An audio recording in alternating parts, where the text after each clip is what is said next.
made today. Thank you, Mr. Speaker. Reprise du débat, continuing debate. The honourable member for Thornhill. Here we get this Thornhill thing. It's a privilege to add my voice to this important conversation. An even bigger privilege to split my time with my friend and colleague from Toby coming up in a minute or two. As parliamentarians, I think that issues that we debate in this place are often framed as life and death, but no issue that we have discussed has ever come so truly close to verging on life and death as the one that is in front of us today, that medical assistance in dying or MAID, specifically elective MAID, for the sole purpose of mental illness. And it's not the first time that we've discussed MAID or MAID for mental illness, not the first time, at least in this House, and I have a feeling that it probably won't be the last. That's because this government, I think, has treated MAID not as a sober, rational conversation it deserves to be, but or as a collaborative, understanding discussion, but rather as a political football, a hatchet job that I think highlights their deep commitment to breaking consensus in this country on an issue that they have so sorely misjudged. As a result of that carelessness, or whatever else it may be, we find ourselves here again in a debate for a proposal that should have been done away a long time ago. Rather than attempt to discuss this legislation with nuance and care, we have what we have today.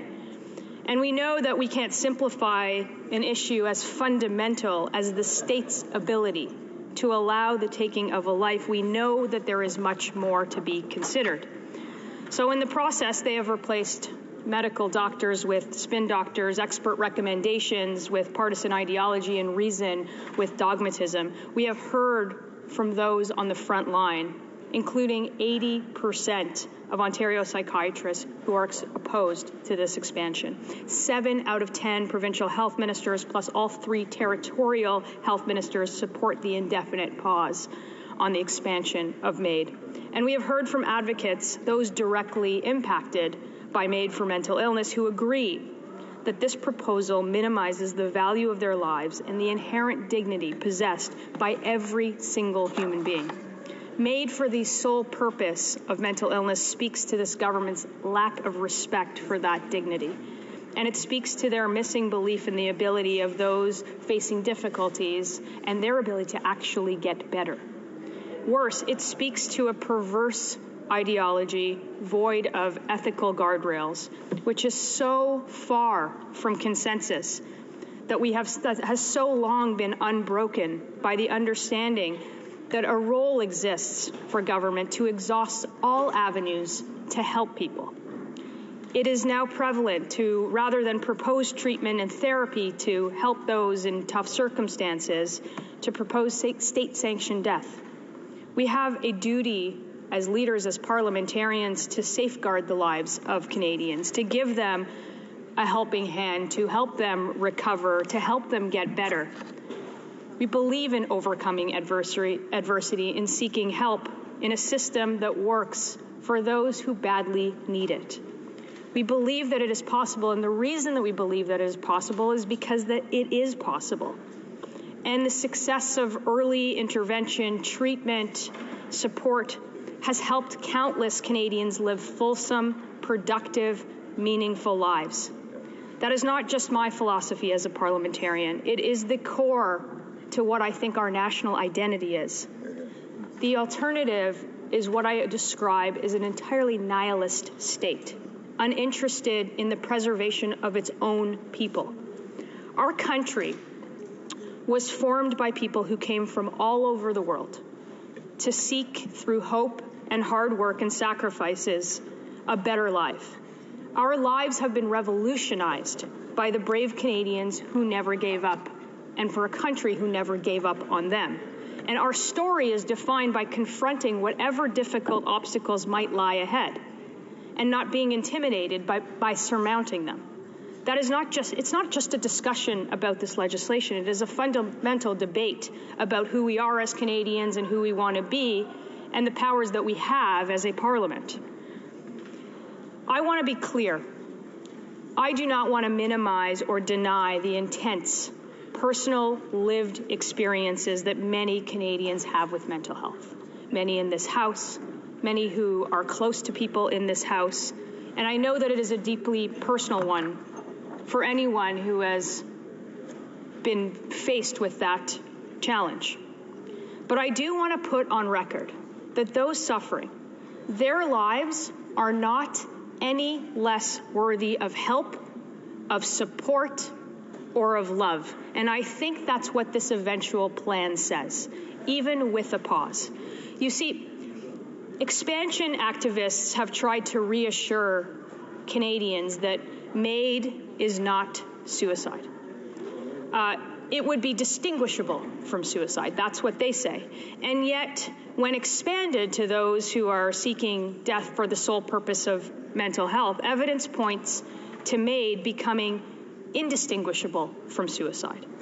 So, despite the ideological pursuit of what I call this government's nihilism and the inability for it to manage its own legislation, they will not be able to escape the very real legacy that they have ushered in. A legacy that will become more apparent as Canadians will see more headlines of assisted suicide being offered to those in the Canadian Forces or to marginalized Canadians seeking an escape from suffering or poverty. Simply put, you can get better. Recovery is possible. Whereas outcomes might be foregone in physical health, there is no clear evidence that says someone can't overcome the struggles with mental health. And that alone should be enough. I can't stress enough that we have no way of knowing that it is not possible to get better. Our methods aren't advanced enough. The research says so. Only 47% of predictions about final outcomes are correct. So when a doctor diagnoses a lifelong mental illness, there's only a 47% chance that he will be or she will be correct. That's like flipping a coin, only the odds are worse. So are we really willing to put something substantial, so substantial, down to a game of chance? It's difficult. This difficulty is compounded by the very fact that it's impossible for a doctor to see mental health in a way that they can see other things like terminal cancer. It doesn't show up in a scan or in a test. While it's not the subject here, I have to ask, how fair is it to put a doctor in a position where they can't make a decision with 100% evidence, or that the evidence before them accounts from either the patient or the patient's family are not what they appear to be? How can someone have the peace of mind that the best outcome has been decided? We cannot let ideology blind us from the red flags that we are confronting at every step in this process. In the absence of certainty, it is fundamentally wrong for the state to do what I amount to playing games with human lives. And while I support the pause, not because it's well argued or well planned or even well considered, it's because it's necessary. I do not actually think that it's enough. A pause, more consultation, more studies means little if we refuse to listen to the facts and the insights that they bring. And no amount of additional testimony will change the fact that there's been significant doubts raised about the morality and the ethics of implementing MAID for mental illness. We cannot unhear those words that were spoken in committee. We can't unread the words that we've seen plastered in the newspapers. And we cannot ignore the accounts of those who are rightfully more than just skeptical. I want those who side with this government to think about what this proposal, not pause, but what the proposal actually means for the most vulnerable. And it's unconscionable for me, and I can't understand the different perspective when mental health is the only condition that would allow someone to seek an end, a government-sanctioned end to their lives. There is only one pause worth doing. There is only one pause that is safe. There is only one pause that protects innocent and the truly ill and the most vulnerable, and that is a forever pause. And I think anything less than that is a complete failure of this place. Questions and comments? Questions et commentaires The Honourable Parliamentary Secretary of the Government House Leader. Yes, thank you, Mr. Speaker. And I must say I'm a little bit surprised in terms of how the Conservatives are approaching the debate, in the sense that they made it very clear that they do not support the expansion of MAID and with regards to mental health, but it will automatically take effect. We're going to Ogo, not live. Unless this legislation passes. All right, so that was a pretty damn riveting speech. I was doing two other things, and I caught myself 3 times being invoked into her speech. It was that one I'm going to have to rewatch later. I think that was like a really good one. I just said it a minute or two ago. Now I'm just rinse repeat on this one. I think MAID is going to be the moneymaker for Conservatives, if they make it, right? Like the Canadian Conservatives, what's happening in the States is, I don't know. But the Canadian Conservative model, I think it just makes, because that was such a good, riveting speech. It played as a great muse for, for the MP, right? She did yeah. I'm going to go over to the other thing. Let's see here.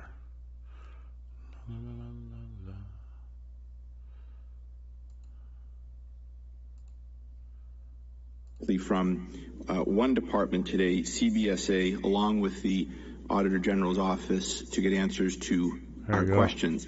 And as you can see from the seats around this she did a good room, job. there's going to be no shortages of questions directed at both the OAG and CBSA. And I can assure members that we will hear from the other two departments in due course. Is this a point of order, Ms. Yes, Chair. It is a point of order. The point of order here, Chair, is that we've had these discussions so many times that you acting unilaterally really puts the whole committee at a disadvantage. We had officials that were ready to be here today. You're absolutely right. This report is important for us to discuss. We had officials ready to be here. Members are here and willing and able to ask them the questions that is necessary. And you taking these unilateral decisions, Chair, really undermines the work of this committee. Public Accounts is a very important committee. It is a nonpartisan committee, or a multipartisan one, where we all get together and we have these important discussions. Well, point of order, Chair. We have been here trying to build consensus, trying to make sure that all members of this committee have a say in how we move forward on this. We have been nothing but compliant with the will of this committee, and I am just flabbergasted, Chair. And not only that, but now we're seeing a committee meeting scheduled during our constituency week. I do not agree with that at all, Chair. We had witnesses that were willing and able to come here today to answer the questions, and yet now we are looking at not only wasting their time Point of order, Chair. and rescheduling them unilaterally by you, Chair, but now we're having to rearrange our own schedules to come in during a constituency week so that we can hear from these officials that were ready and prepared to come today, Chair. There's no stopping her. I really don't understand this, Chair, and I absolutely disagree with this. Okay, well, and you're entitled to disagree. She will be as I heard. said before, this is an oversight committee, and I will do my best to guide it in a way that I think is best to get the answers this committee deserves. Members do have Miss Cleed, you had the floor. I heard you. You repeated yourself. I'd like you to hear my answer. That was not technically a point of order. I am happy to hear it. We're dealing with this meeting in front of us today. Members do have recourse should they disagree with my decisions. I would like to move to hear from the opening statements from Ms. Hogan as well as Ms. O'Gorman, and I'm going to propose a move in that direction. Ms. Hogan, you have the floor for your opening comments, please. Mr. Chair, I am pleased to be here today to discuss our audit report on the ArriveCan application, which was tabled in the House of Commons yesterday. I wish to acknowledge that the lands on which we are gathered are part of the traditional unceded territory of the Algonquin Anishinaabe people. Our audit on the ArriveCan application looked at how the Canada Border Services Agency, the Public Health Agency of Canada, and Public Services and Procurement Canada managed the procurement and development of the application, and whether they spent public funds in a way that delivered value for money. I will discuss our findings, but first, I have to say that I am deeply concerned by what this audit didn't find. We didn't find records to accurately show how much was spent on what, who did the work, or how and why contracting decisions were made. And that paper trail should have existed. Overall, this audit shows a glaring disregard for basic management and contracting practices throughout ArriveCan's development and implementation. Si les organisations gouvernementales Government operations need to be flexible and fast in responding to COVID-19 pandemic, but they still needed to document their decisions and demonstrate the prudent use of public funds. In our audit, we found disappointing failures and omissions everywhere we looked. Most concerning was that the Canada Border Services Agency, PBSA, did not have complete and accurate financial records. Because of this, we were unable to calculate the exact cost of the ArriveCan application.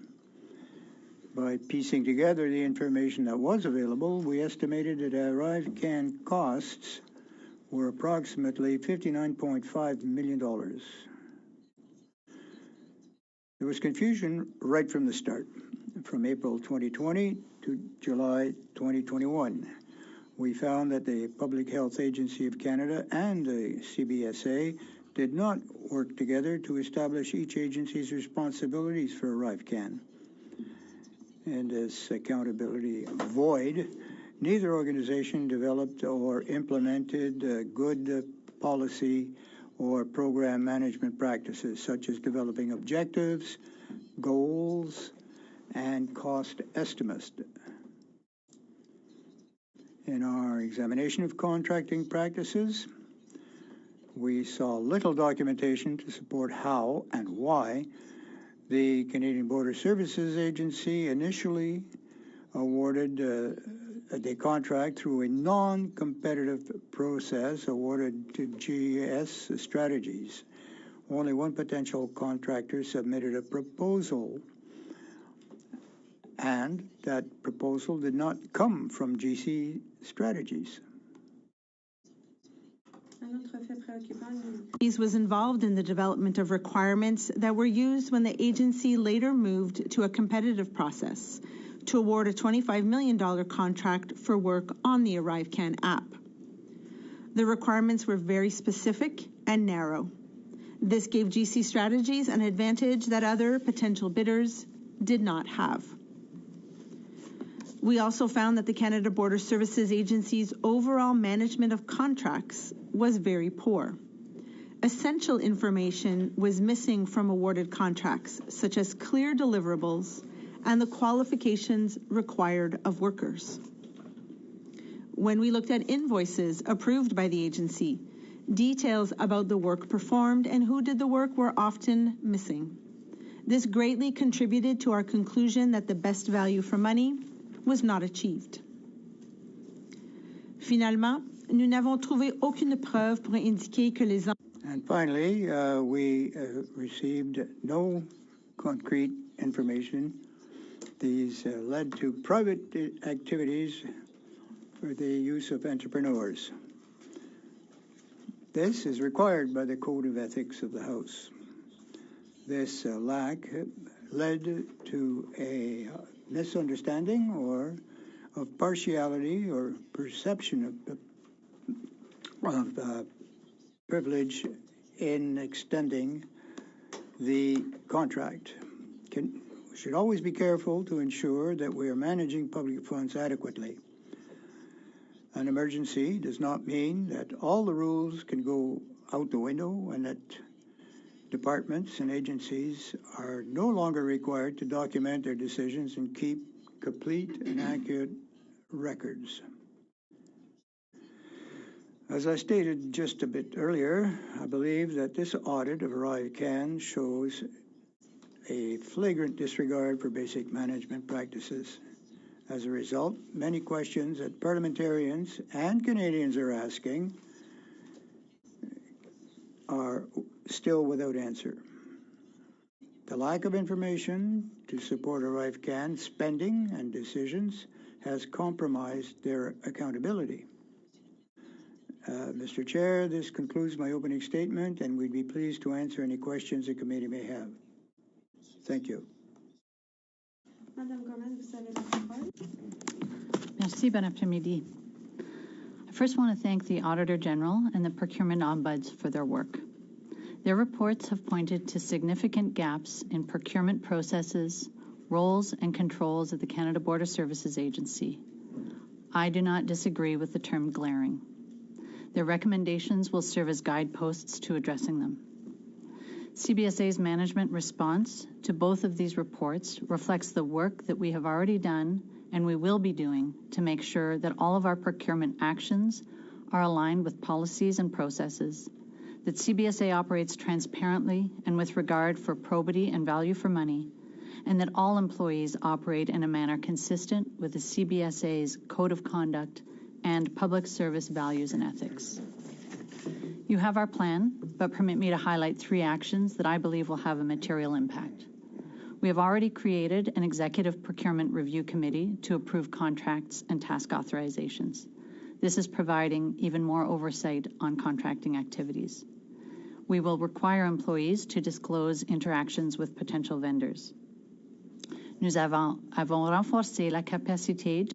We have increased the capacity of our procurement group both to oversee all procurement activities and establish a center of expertise to help employees if they have questions or if they don't understand their authorities and obligations. So actively improving our internal management practices more broadly. Following Treasury Board policies is cornerstone to effective public administration. And effective public administration is critical to maintaining the trust of Canadians. I hesitate to say the following because it might sound like an excuse, and it's not. The ArriveCan app was built during an extraordinary time and on an emergency basis. I know the CBSA was working as quickly as possible at the request of the Public Health Agency to replace a paper-based process that was not meeting their needs and was clogging the border. And having been at the Treasury Board Secretariat at that time, I know the direction was for departments to take action, and if needed, move front-end controls to the back to be biased in favor of action.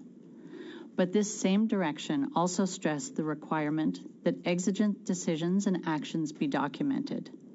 As the Auditor General and I have each discovered, this direction was not followed. The absence of documentation is what is giving rise to these serious questions. Without a doubt, people were moving fast. But that doesn't justify cutting and pasting contracted resources experience directly from statements of work or collaborating with a company on a document they will eventually build on. Je tiens à vous assurer que je fais tout ce que... I want to assure you that I'm doing everything I can to get a clear picture of how all of this unfolded. But I'm also looking to the future. 2021 report recognized that the manual process had limitations and was not giving public health the access to the information it needed when it needed it. The Auditor General found that the government improved the quality of information it collected and how quickly it was collected using the app. But as I have said, it's not okay that decisions were not documented, that procurement files were incomplete, and that proper processes were not followed. This audit points to significant gaps, and I do not put that at the feet of the pandemic. Nous avons donc beaucoup de faire, mais we have yet a lot to do, but our team is composed of very dedicated and loyal employees. We are united in improving our processes and to maintain the confidence of Canadians, all the while offering and fulfilling our mandate. Thank you. We thank you as well. The floor for 6 minutes, please. Thanks, Chair, and welcome back, witnesses. A.G. Hogan, quick question. The Procurement Ombudsman in his report had commented about the bait and switch that was happening with procurement and seemed to insinuate it was quite widespread through the whole of government. Do you have a sense of how systemic this issue is? Obviously, CBSA, but do you have a sense how systemic it is otherwise? So it's my understanding that the procurement ombuds report really looked at the front end of the processes more, whereas when we audit, we come in once the procurement is in place and we're looking at sort of validating that the resources are used. So I could tell you here that there are reasons why a resource in a task authorization or a contract may not work on a contract, but I would expect that the mechanisms that the government has are used to switch that up so that you don't to accept an invoice with a resource that you didn't already vet. The documents we heard from both of you, missing documents, like who within CBSA was responsible for collecting and storing those documents? Like what documents, who was responsible for it? I think where we saw missing elements, and I would encourage you perhaps to ask the president exactly who, but I would have expected that there would have been someone who would have planned a project oversight. And so that would have been perhaps the business owner, whoever was tasked with making sure that the application was developed and implemented. I would then expect someone in contracting to ensure that the file makes sense. Anyone who signs off on an invoice, but it was sure. quite widespread, though. Well, I think that there are many individuals who play a critical role when it comes to making sure procurement and projects are well documented. Is it the same issue with the, you commented, inaccurate financial records? Is it the same issue throughout the department? Like it's just not one position, but throughout this project or throughout the department? Well, again, I think it starts with the person who might accept an invoice with insufficient information and then certify and sign off that the government received what they should have received. Whoever does the coding, then who does the entry into the financial system. So again, I think you have the luxury of having the president of CBSA here, and some of these questions are well directed at her as to who would have been accountable and how many individuals would be involved in a process to treat an invoice. Well, President O'Gorman, maybe you can answer that in writing because we're short of time, but maybe you can get back to the committee on that because I want to move on to another. Could you just be clear on what the question is? The question, what positions were responsible or should have been collecting and ensuring all the paperwork was there, but also as the AG comments, the inaccurate financial records, because I assume it's not just one person.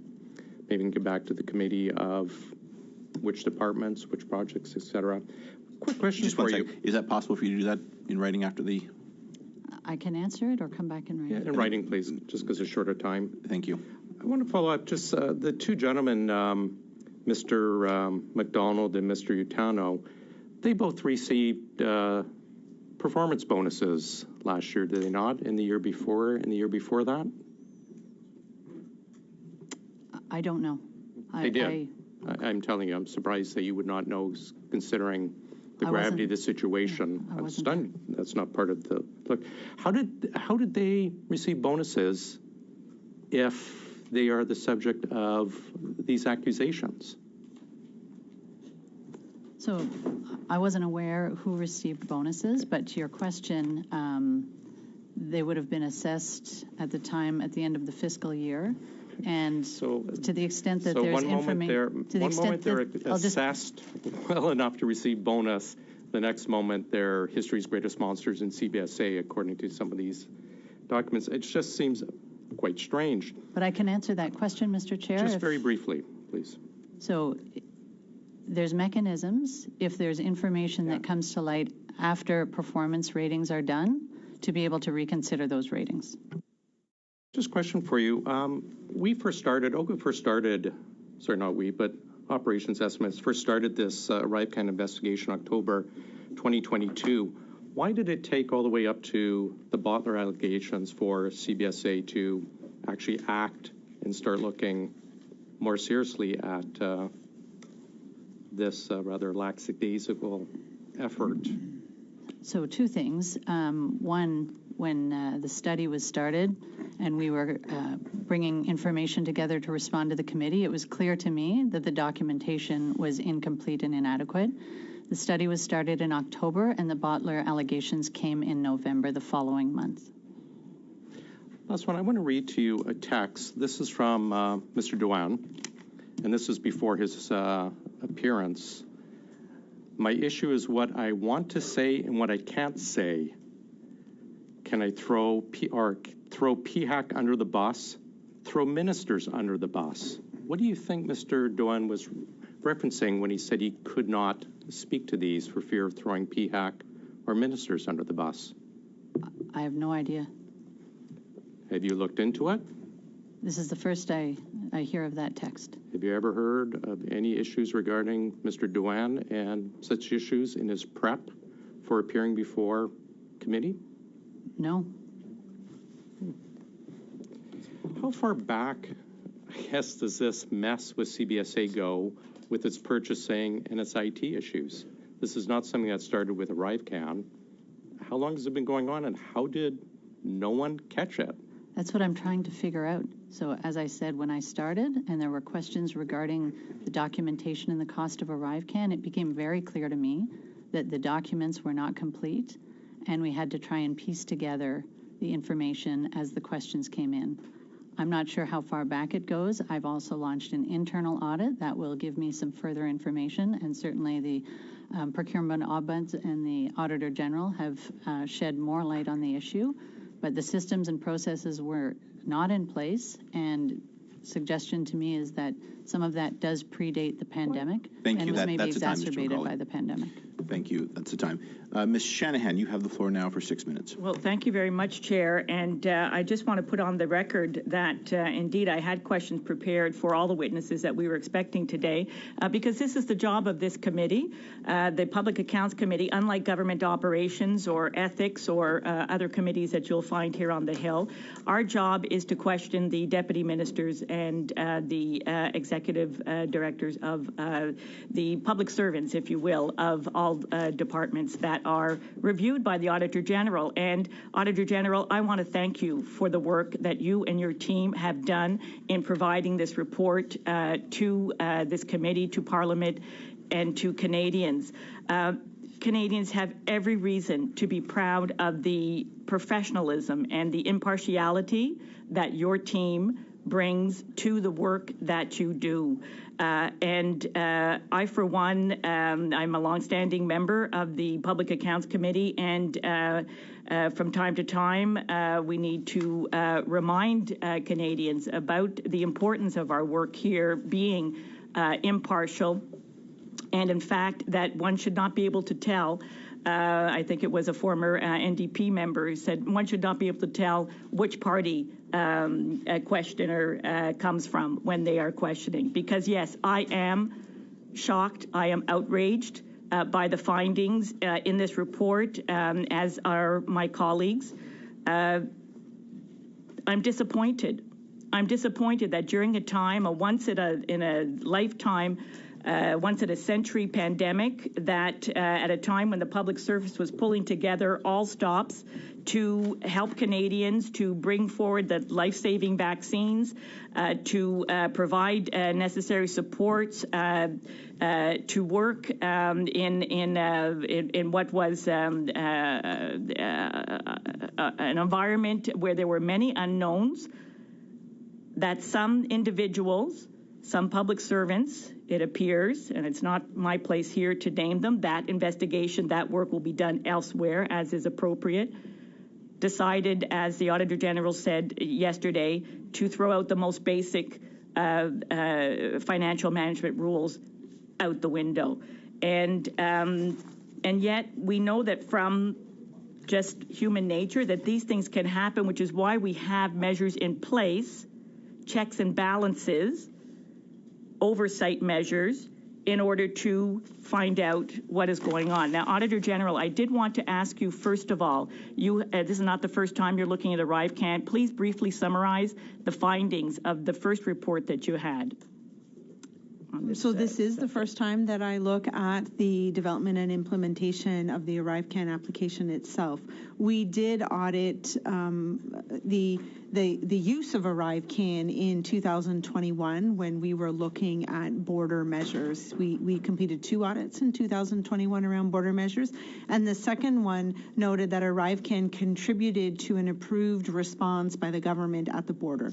So it improved the quality of the information, the contact information collected from travelers, and the timeliness of that information. So beforehand, the paper-based system at times took something like 28 days for the public health agency to receive contact information from an individual who should have been quarantining. And it's not worth very much when you're trying to see if they quarantine for 14 days and you only receive the information after 28 days.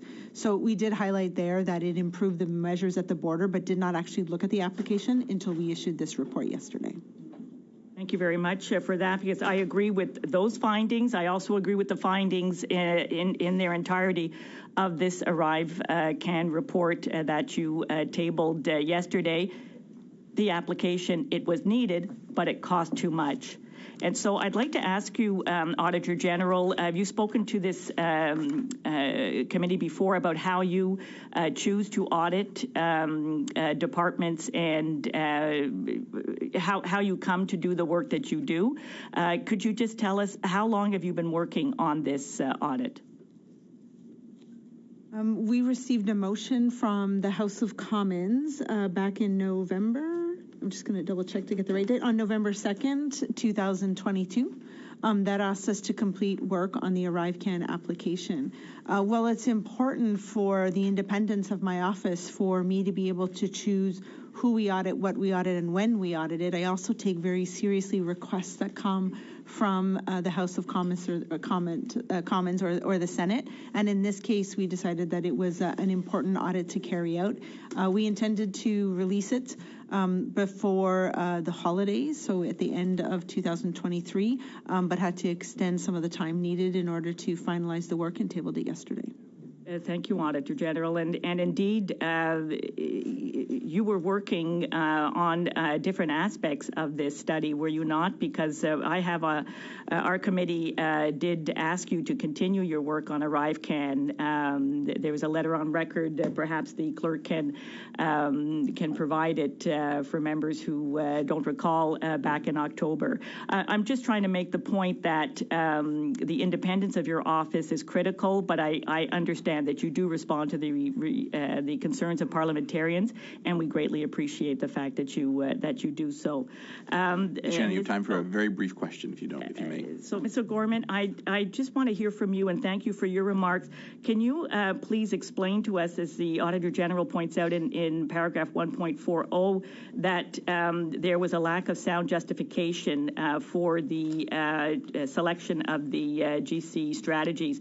Where was the gap in the chain of command? Why was this not uncovered sooner? So I'll tell you that we have also been looking to answer that. So to the extent that I knew there was a gap, I was open to the Auditor General perhaps finding the answer. We have an internal investigation going on. So as I said, the documentation was not good, and the inability to answer the question as to who picked that company has been hanging over the agency for over a year now. What we do know is who signed the documents, who signed the requisition form to PSPC asking that a contract be put in place, and that individuals exercise their authorities, significant authorities vested in the FAA in their Section 32 and Section 34 attestations. So there's been testimony that there was pressure and other people took decisions. Open to having that play out. Have not seen any evidence to that. So all we have to go on right now is the paper. Thank you very much. Suivant, c'est Madame Gagné. Vous avez la parole pour 6 minutes, s'il vous plaît. Madame Gagné, you have 6 minutes. Welcome all, and thank you for being here. Madam Auditor General, I have a question for you. I asked you some questions yesterday. I hope we get answers today. The information that we got from PSPC as to the overuse of non-concurrential sole supplier provisions, do you have any more information on the nature of the warnings they've received and where did the communication happen? Well, if I understood your question, when Public Sector Procurement Canada received a request, this was done by email in May 2020, where an official in their manager's group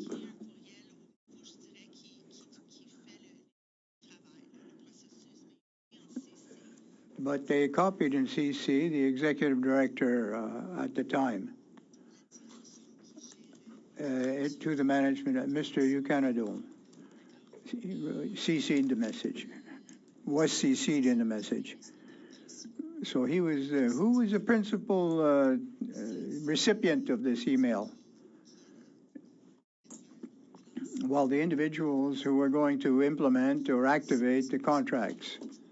Are they still in the job today? Have you been able to ask them a few questions? No, they're no longer employed by the agency. Have they been transferred to other agencies? Are they still working in the public service? I'm afraid I don't know that.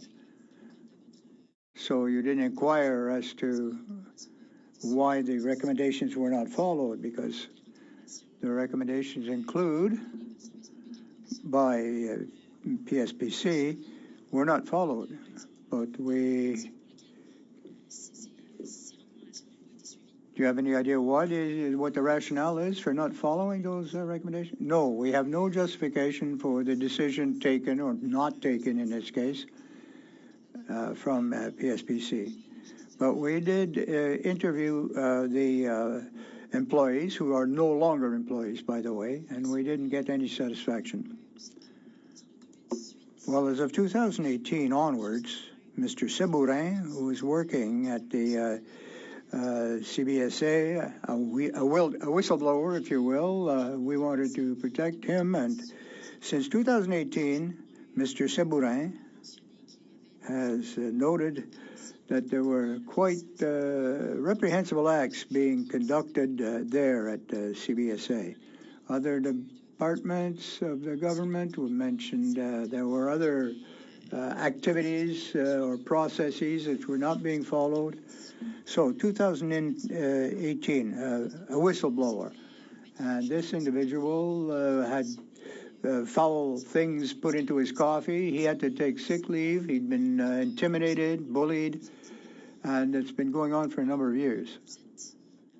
Ms. Gorman, I think you've been in your position since July 2022, over a year ago.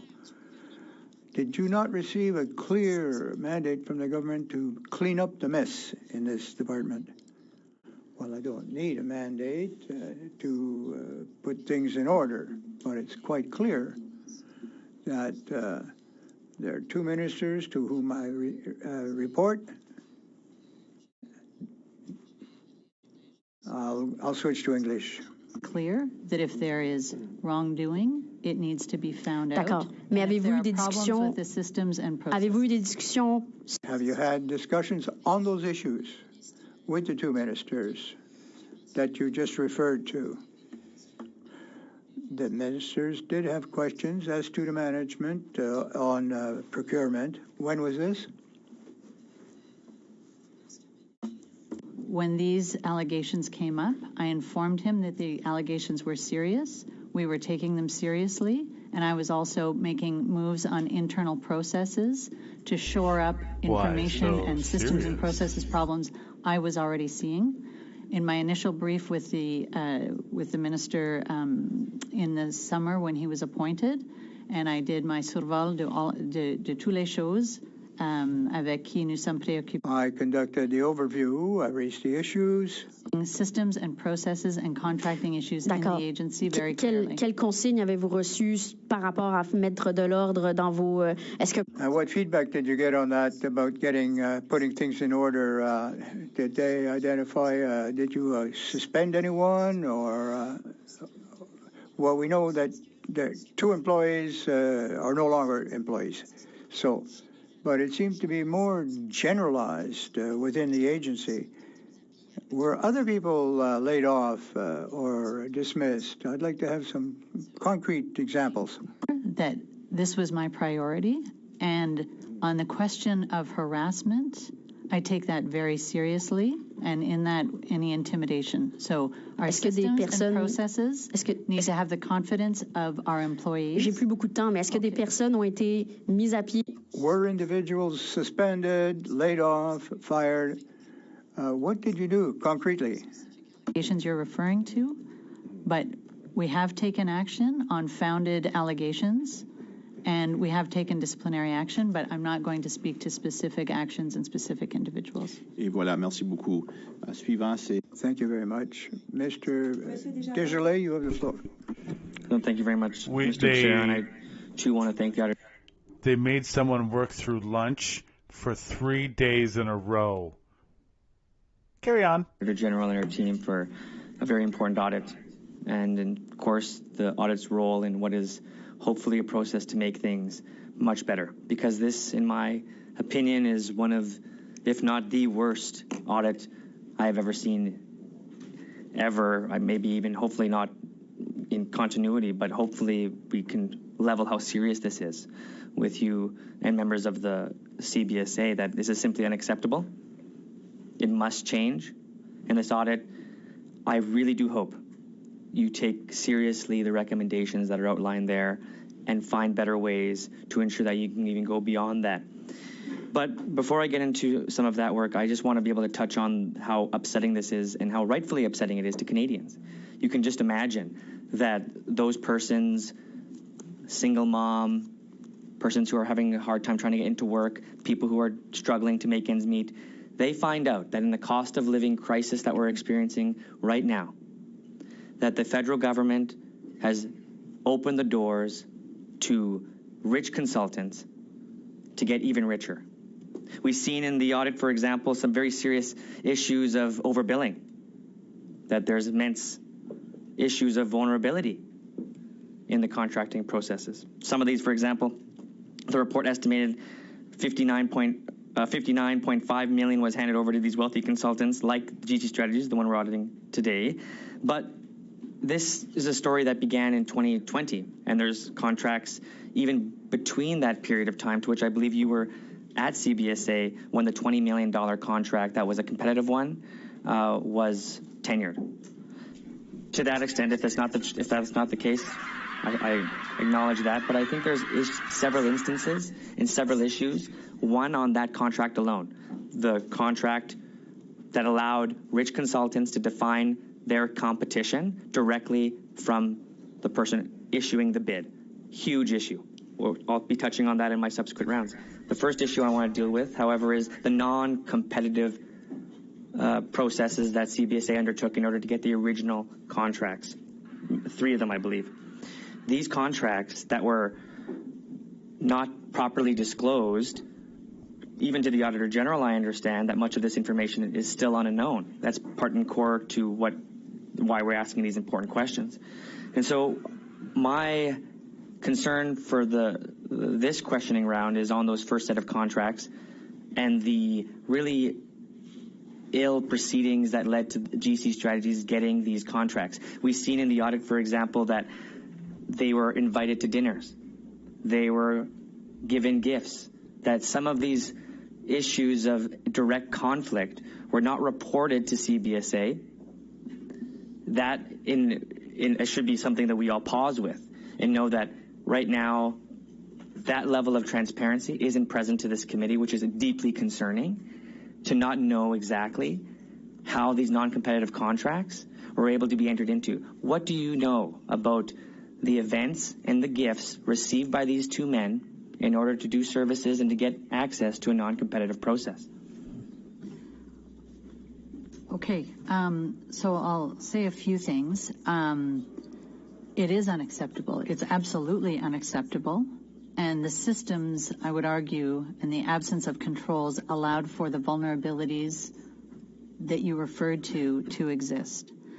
The procurement ombuds, when he was testifying in another committee, indicated that in an emergency, it might be good practice to go to a consultant or contractor that you know, but that you would document that. and that the lack of documentation is what's giving rise to all of these questions that we can't answer. So absolutely, I would agree. And then the subsequent sole source contracts just elevate those questions even more. And so to me, there could have been a justification at the outset, had to move quickly.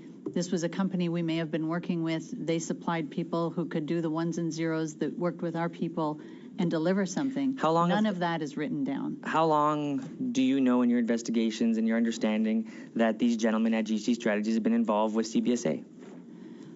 So my understanding, based on the documents I've seen, the GC Strategies worked as a subcontract to another firm prior to the pandemic.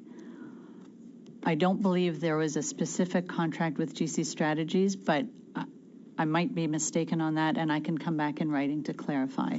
But before the pandemic, they were a subcontract to another company, and the individuals that were working with CBSA staff on a mobile application were the same individuals that came in to work with CBSA staff on ArriveCan. And so, let me try to understand what you just said. They were a subcontractor before the COVID-19 pandemic. Under the practice of knowing somebody to do quick work, you're saying that they had access because those civil servants knew and were aware of GC Strategies. Is that correct? Yes, it was in the same group, had those people under contract as became responsible for the ArriveCan app. And how long did these civil servants declare they known these persons for? Do you know that? I don't know that. Interesting. I don't know that. How much time do I have, Chair? You're out of time, I'm afraid. But we'll come back to you, Mr. Deschalais. Next, we have Mr. Brock. You have the floor for 5 minutes, please. Thank you, Chair. Ms. O'Gorman, although you have not been sworn or affirmed to tell the truth, there is a presumption that any witness who appears at committee will tell the truth. And I'll state at the outset that I have heard your evidence on multiple occasions, and you, ma'am, have a serious deficit when it comes to credibility and integrity. Point of order. I can tell you that under my leadership, CBSA will not disregard PSP.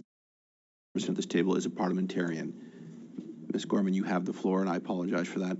Over to you, please. Thank you, because I would like to confirm the allegations are not against me. This is not the first time that I have been accused of that. I have told the truth, and I continue to tell the truth. And so I'm not sure what document you're referencing. I don't know that it was approved by me. And the reference to my office, I wasn't in the position when GC Strategies was... Your predecessor, the former president, Mr. John Osowski. You can't escape liability and responsibility, ma'am. This is a document that was supplied by the CBSA in relation to an ATIP. Did you or anyone in your office share the results with the Auditor General as to who picked GC Strategies? So I would have to look at that document to understand what it is in reference to. Perhaps you lost this document as well, just like the rest of the documents. We released it under ATIP. It is clear, the documentation is clear, so let's end this charade as to who picked GC Strategies. It was John Osowski in the role of the former president and Min Doan. It had nothing to do with Mr. McDonald or Mr. Utano. I know you'd like to blame them because they cast blame on you and were pointing fingers. But this net of suspicion is much larger than the two individuals. Mr. Brock, just one sec, please. Yes. Yeah, Chair, this is not a court of law. This is not we are not investigating individuals. This is a parliamentary committee. Mr. Brock's questions are direct, but certainly within the bounds of acceptable questions. I'm going to turn things over to Mr. Brock. I'm starting the clock again. You have about 1 minute and 15 seconds. Your reports to the RCMP about potential criminality only relates to Mr. McDonald and Mr. Utano. Is that correct? That's not correct, and it is not correct to say... Who else, ma'am? Mr. Who Chair, else? This is my time. Ms. O'Gorman, this is my time. Who else did you identify to the RCMP besides McDonald and Utano? Chair, point of order. Does that not compromise RCMP investigations? No, it does not. No, I don't think. Ms. O'Gorman is here to answer questions, and she will do so. This is out of bounds. It is not out of bounds. These are committee questions, and we have great latitude to ask questions on Parliament Hill, and witnesses will answer the questions to the best of their ability. Ms. O'Gorman, you have the floor, please. Blame anything on me, and He said you were lying, ma'am. he did not say that. Yes, he did. That is not true. He did. The question was put to him whether a series of individuals he felt were being honest. And to my name, he said, I wouldn't think so. I don't know what he was referring to. He provided no more information. So now can you answer my question? He did not say that. Who else did you identify? So I did not identify anybody to the RCMP. The CBSA received allegations from Bottler that were serious enough You told for me earlier at committee that you referred the matter to the RCMP. I'm answering the question. You I'm told answering me your earlier question. at committee, man, this is my time. You told committee earlier that you referred the matter to the RCMP. Did you simply furnish the Bottler allegation to the RCMP, or did you ask the RCMP to investigate Mr. McDonald and Mr. Utano at the exclusion of anybody else? We'll hear from Mrs. O'Gorman, please. You have the floor for a brief answer. So I launched an internal investigation, and the investigators provided that information to the RCMP. Thank you very much. Next, we have Ms. Bradford for 5 minutes, please. Thank you, Mr. Chair.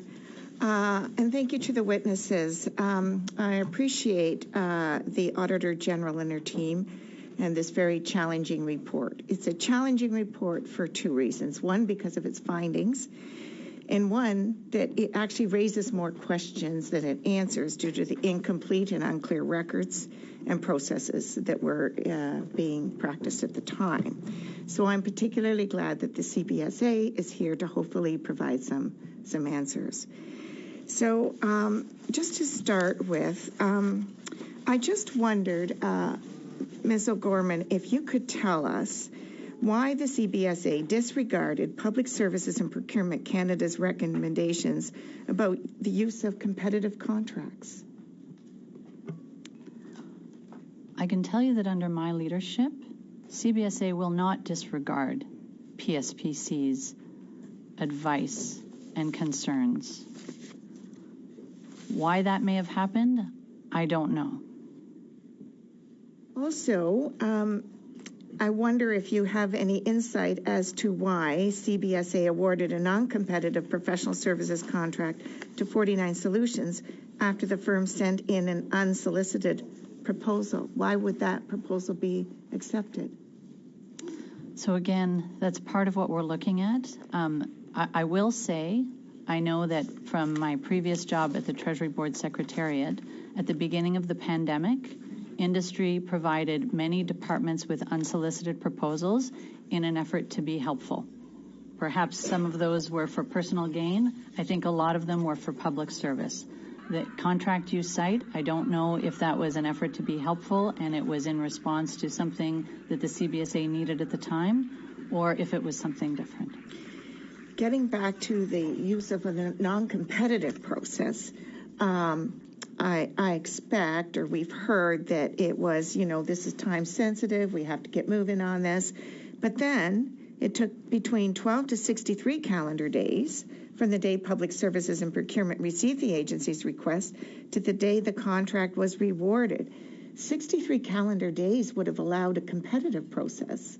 Do you have any inkling why it would take that long to award a contract? No, and I think that question would be better posed to the Public Service and Procurement. But I think what's behind your question is, given that time, why wasn't a competitive process launched?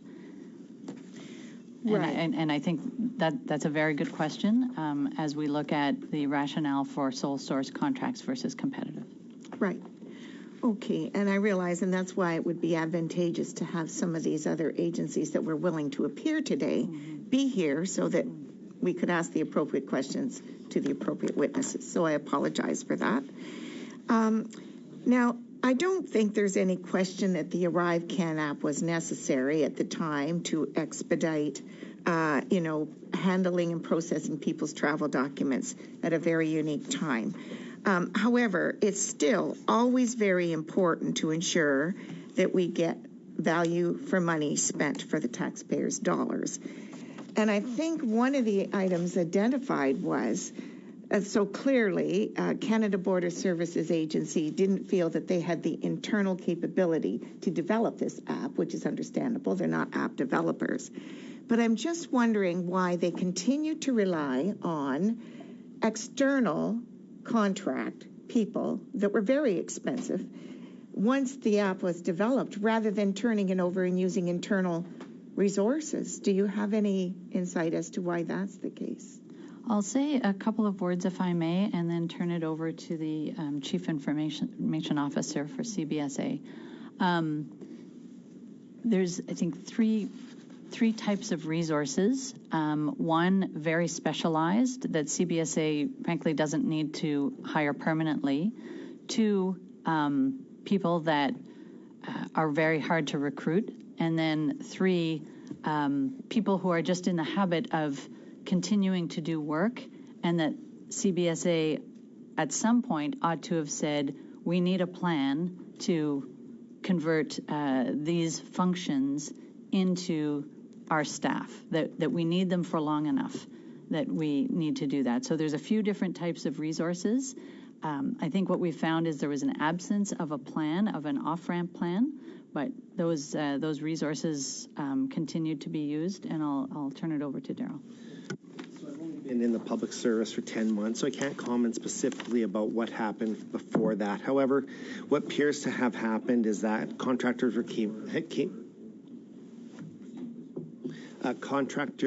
did come in, and they weren't necessarily used as effectively as they could be. Which what I mean is contractors can provide a very valuable service from a staff augmentation, but they also tend to be more effective when you cross-train your own staff, and then when the project's done, the contractors go away. What appears to have happened is that didn't happen. Secondly, and I think Catherine Luello has previously testified before this committee or OGO, there's a massive shortage of tech talent in Canada. It is extremely hard to attract and retain, and that's both private industry and in government. And so we really do struggle. At one point, we had 200 and some open positions in CBC alone, and there's thousands across government for the new cutting-edge skill set. So it is very difficult to attract, and I think it's those combination of things.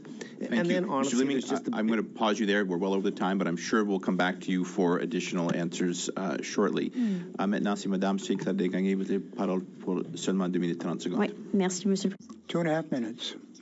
I'd like to come back to my questions to Ms. O'Gorman. In the 19 months that you've been at the head of the organization, can you tell us concretely what you've done to clean up in the agency? I'd really, really like to hear from you on that. How many employees were disciplined?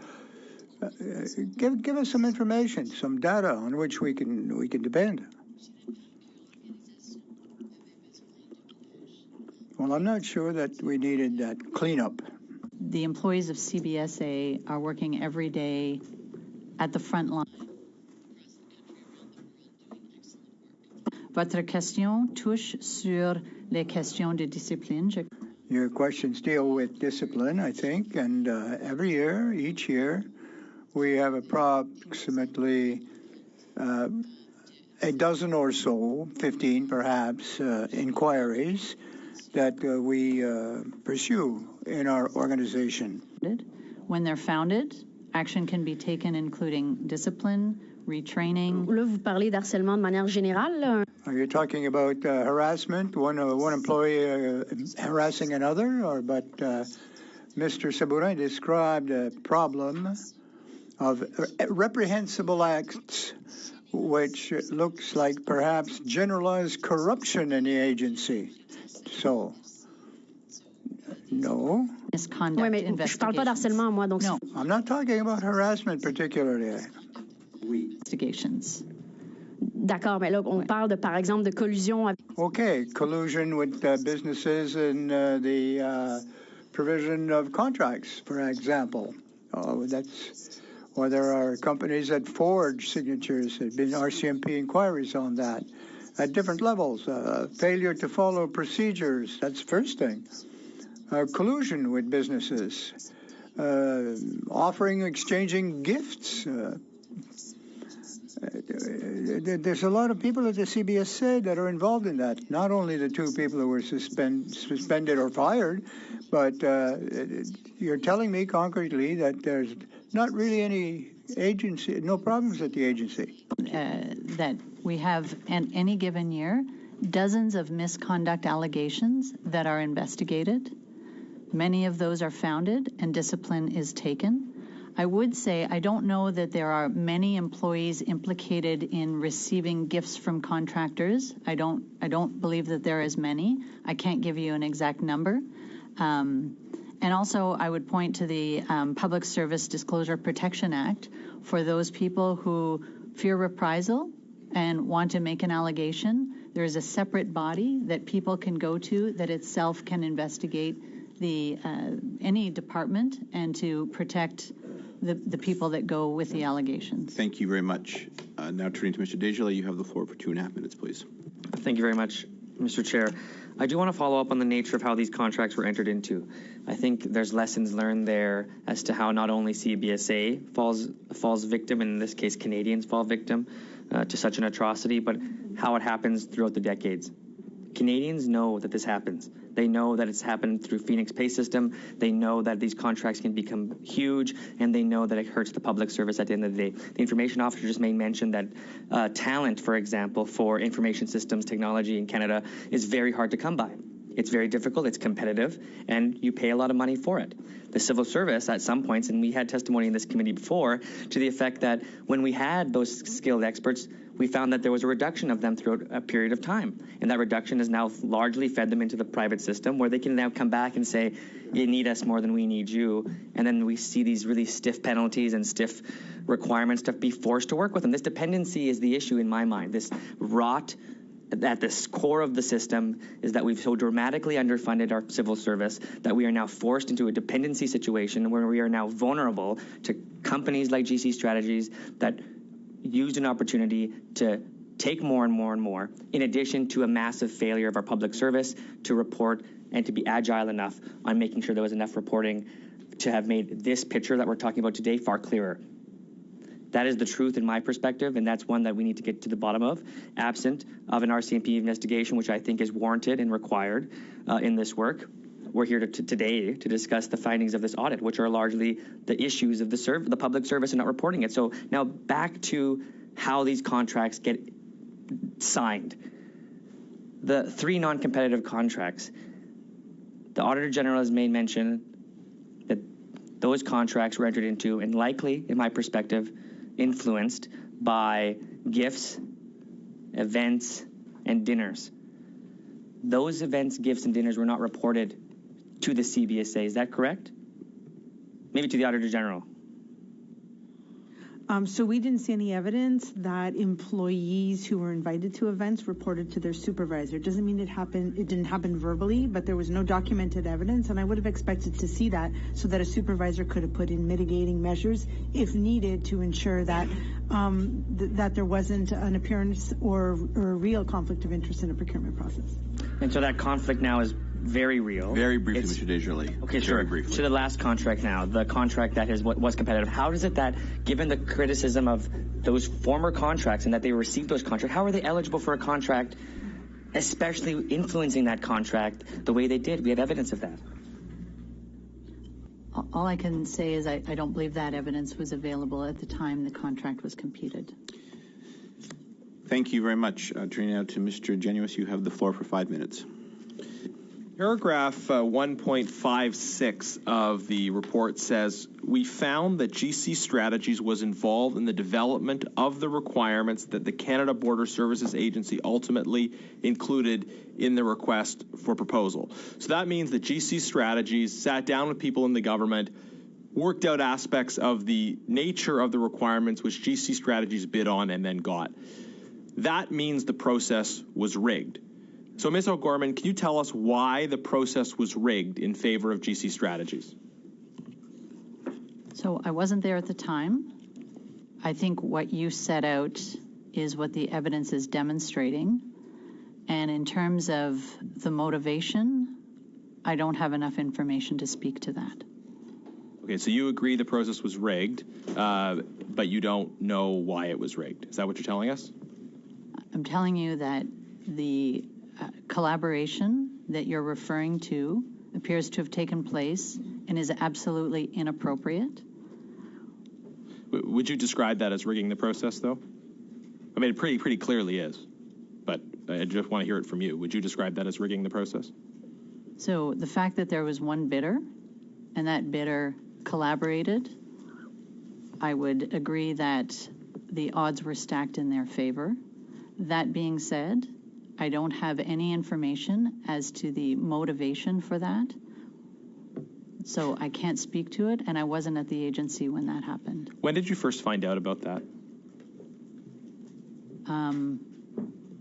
I believe it was in the information that was part of the investigation, but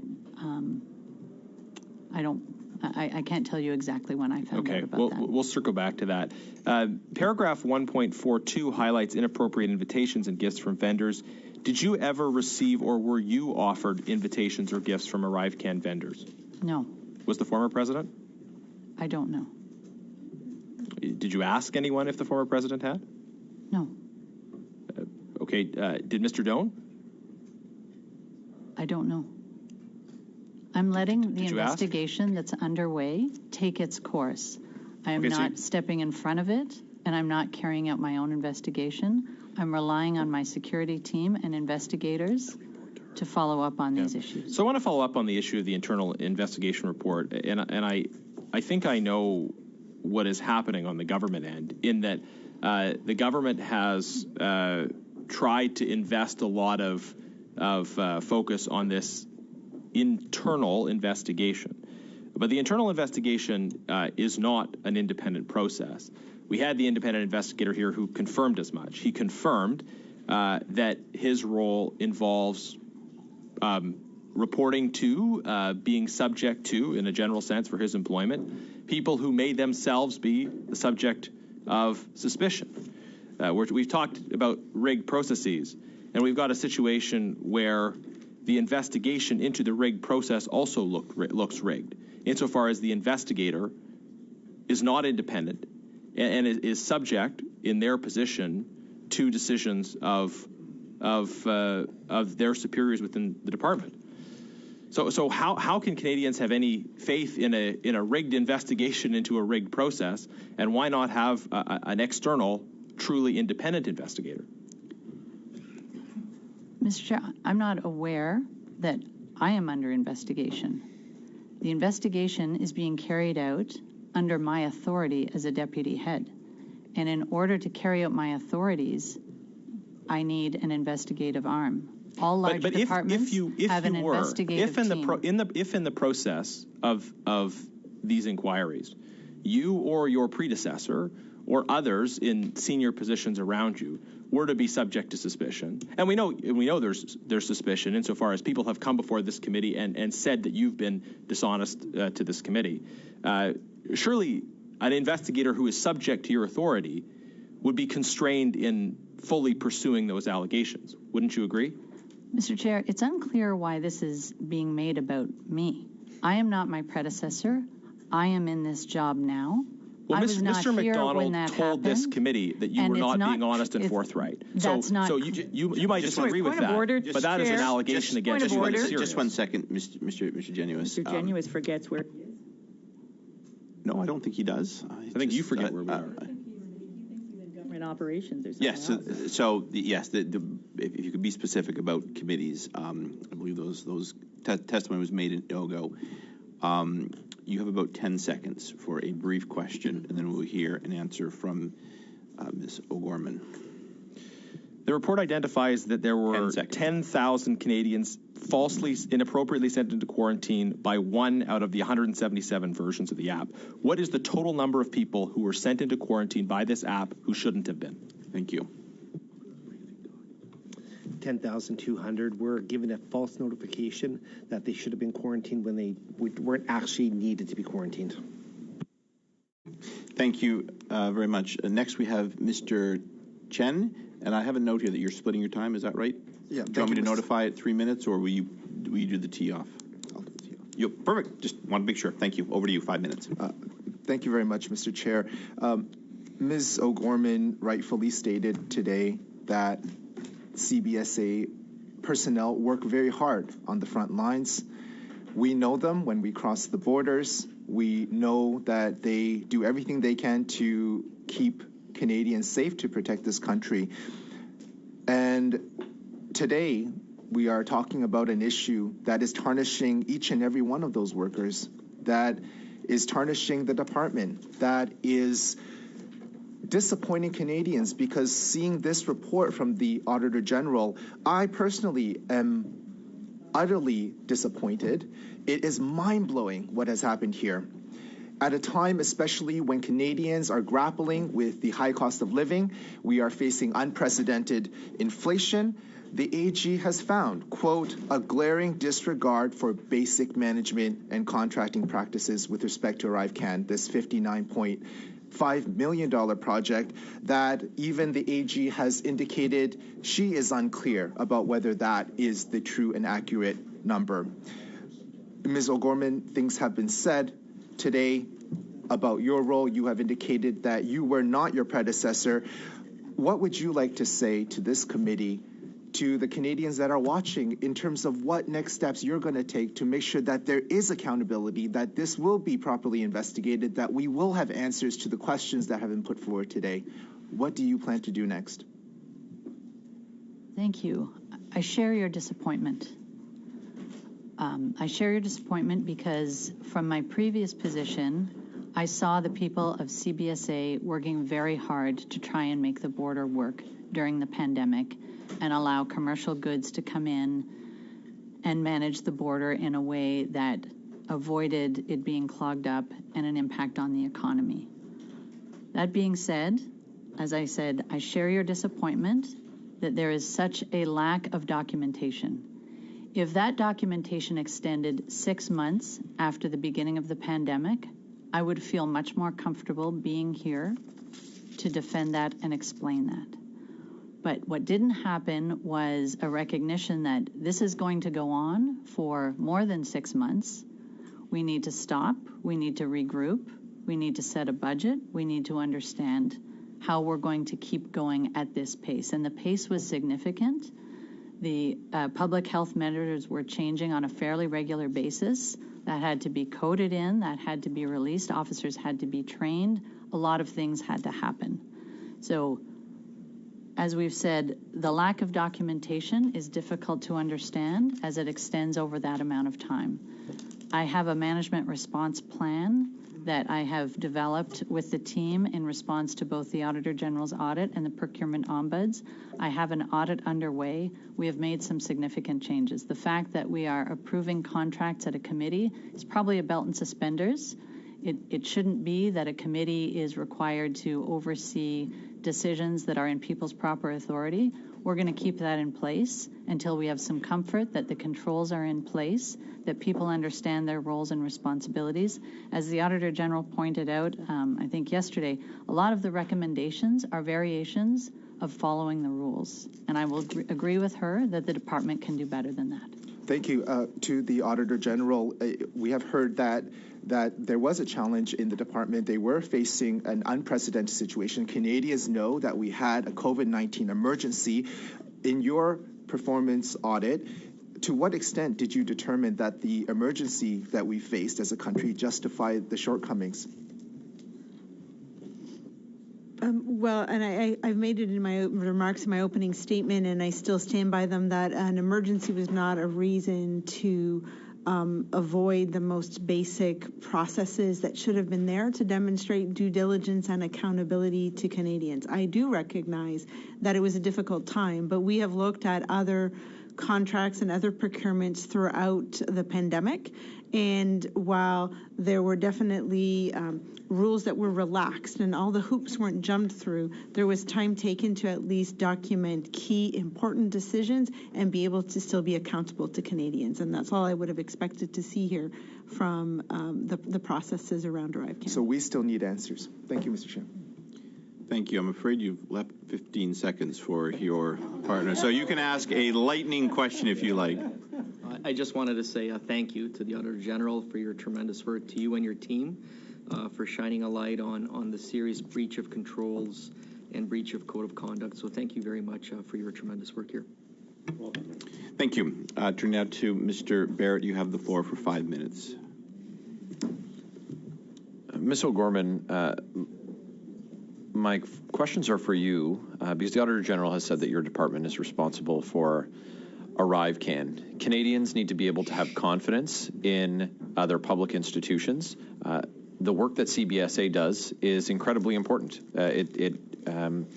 Border service officers are the frontline defense for our country for so many different threats, and the importance of their work it can't be overstated. So the questions to the head of the CBSA are important so that we can have an understanding of if our confidence as Canadians is well placed, because we've seen, and you've said that much of what's happened was not under your leadership, but an evaluation of what's gone on and what is going on at the CBSA is important. When did you find out the total amount of the contracted work that was given to GC Strategies by CBSA for ArriveCan? When did you find out? So I don't have a date for that. Last fall, as we were gathering information in response to various questions and in response to my questions to understand when it was clear that there was an accountability that had to be given for ArriveCan. I don't have a date that I received that information. So this week, the Auditor General has reported a number in excess of $19 million to GC Strategies. When you've appeared at committee, the other number offered by parliamentarians in questioning to you was about $11 million. But CBSA never corrected parliamentarians or offered that number was incorrect in verbal or written submissions. Why is it that the number that the Auditor General is offering this week in excess of $19 million is not the number that CBSA officials, including yourself, gave to committee in their testimony at numerous appearances across numerous committees?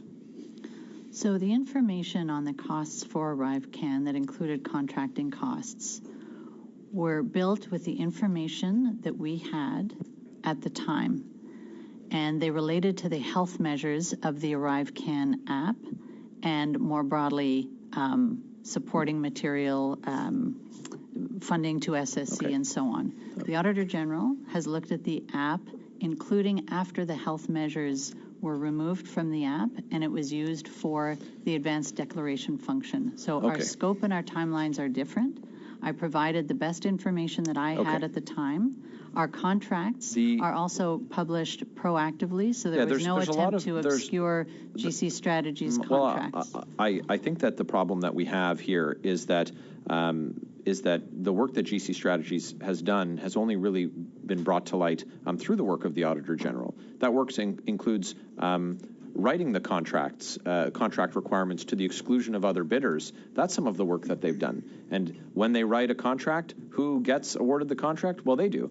And so there has been obscurity on the part of the CBSA on how the contracting process has worked and the amounts that have been given. The amounts have been revised up several times through reporting by the procurement office, by the procurement ombudsman, by the Auditor General, by the work of parliamentary committees, ATIPs. This information is not coming proactively from the CBSA every step of the way. We're pulling this out, and it seems like daylight is the last thing that the CBSA wants to shed on this. The subject of the failure to report gifts received by contractors or prospective contractors has also come to light. Have you ever been offered any gift or benefit by GC Strategies or people involved with GC Strategies personally? No. When did you learn about the gifts that were offered to people who work for CBSA? When did you learn about this issue? Is the reference to the hospitality that was offered?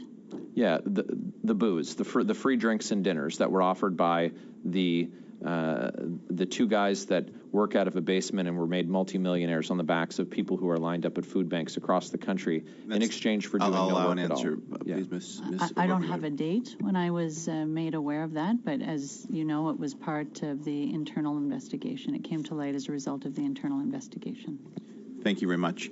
Ms. Kelly, you have the floor now for 5 minutes, please. Over to you. Thank you very much, Chair, and to the witnesses for being here today. At the outset, I will say that earlier today at the Ethics Committee, members from the Conservative Party were able to ask questions of PSPC officials on this very topic rather than the topic that is being studied at ArriveCan. And we here in public accounts are being denied that privilege to be able to have both of these officials together to ask these questions.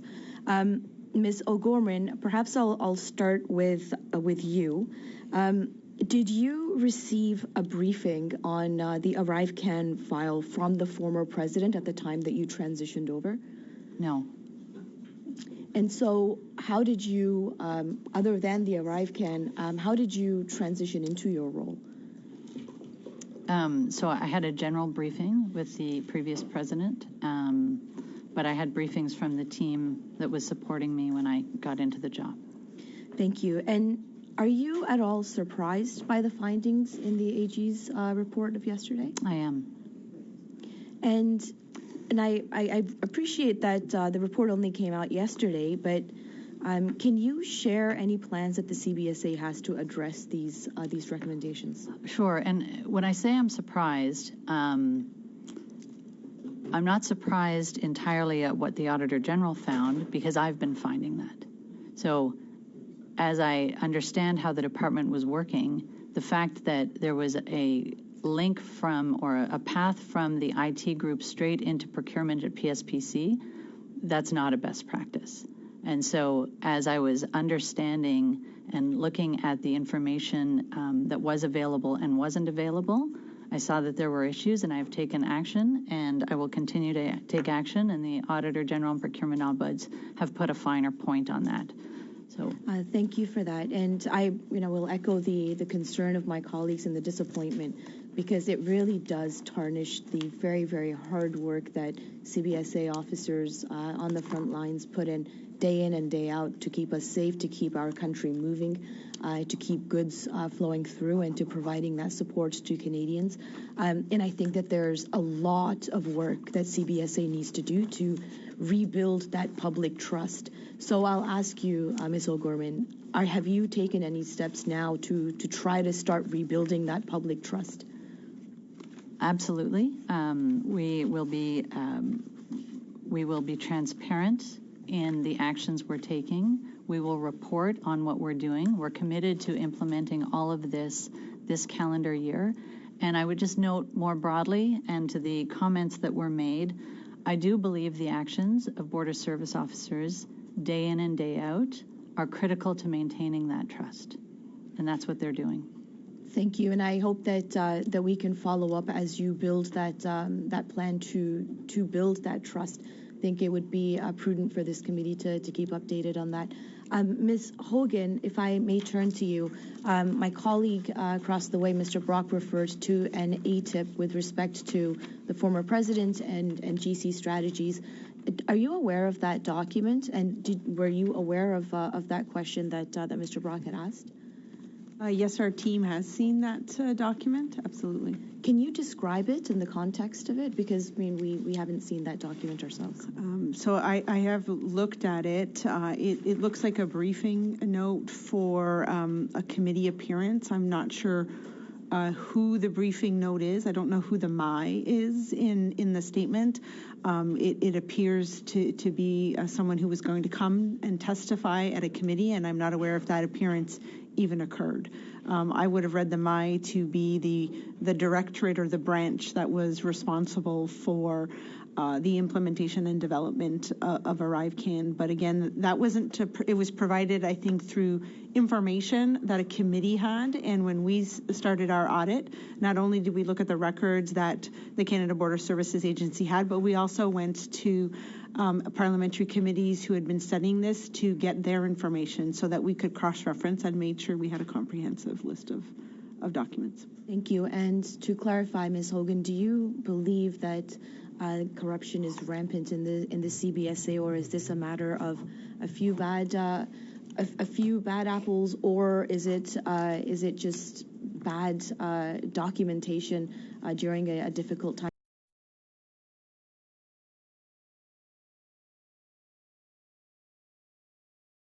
If you can provide that clarity. I'll leave the decision as to whether an action was of a criminal nature to the authority on that, which is the RCMP. Thank you very much. Those are my questions. Very much. Thank you very much. Maintenant, c'est Madame Sinclair-Dingagé encore. 2 minutes 30 secondes, s'il vous plaît. Je dois dire que je commence. Well, I'm being somewhat upset by what I'm hearing when the colleagues across the way are trying to minimize what is being exposed by the Auditor General's report as a couple of bad apples or because of externalities, a hard time, pandemic, that people strayed off of the conduct path. Now, I know that the Auditor General says it's one of the worst reports that she's ever had to write. So to minimize the problem is it's not the right way to go.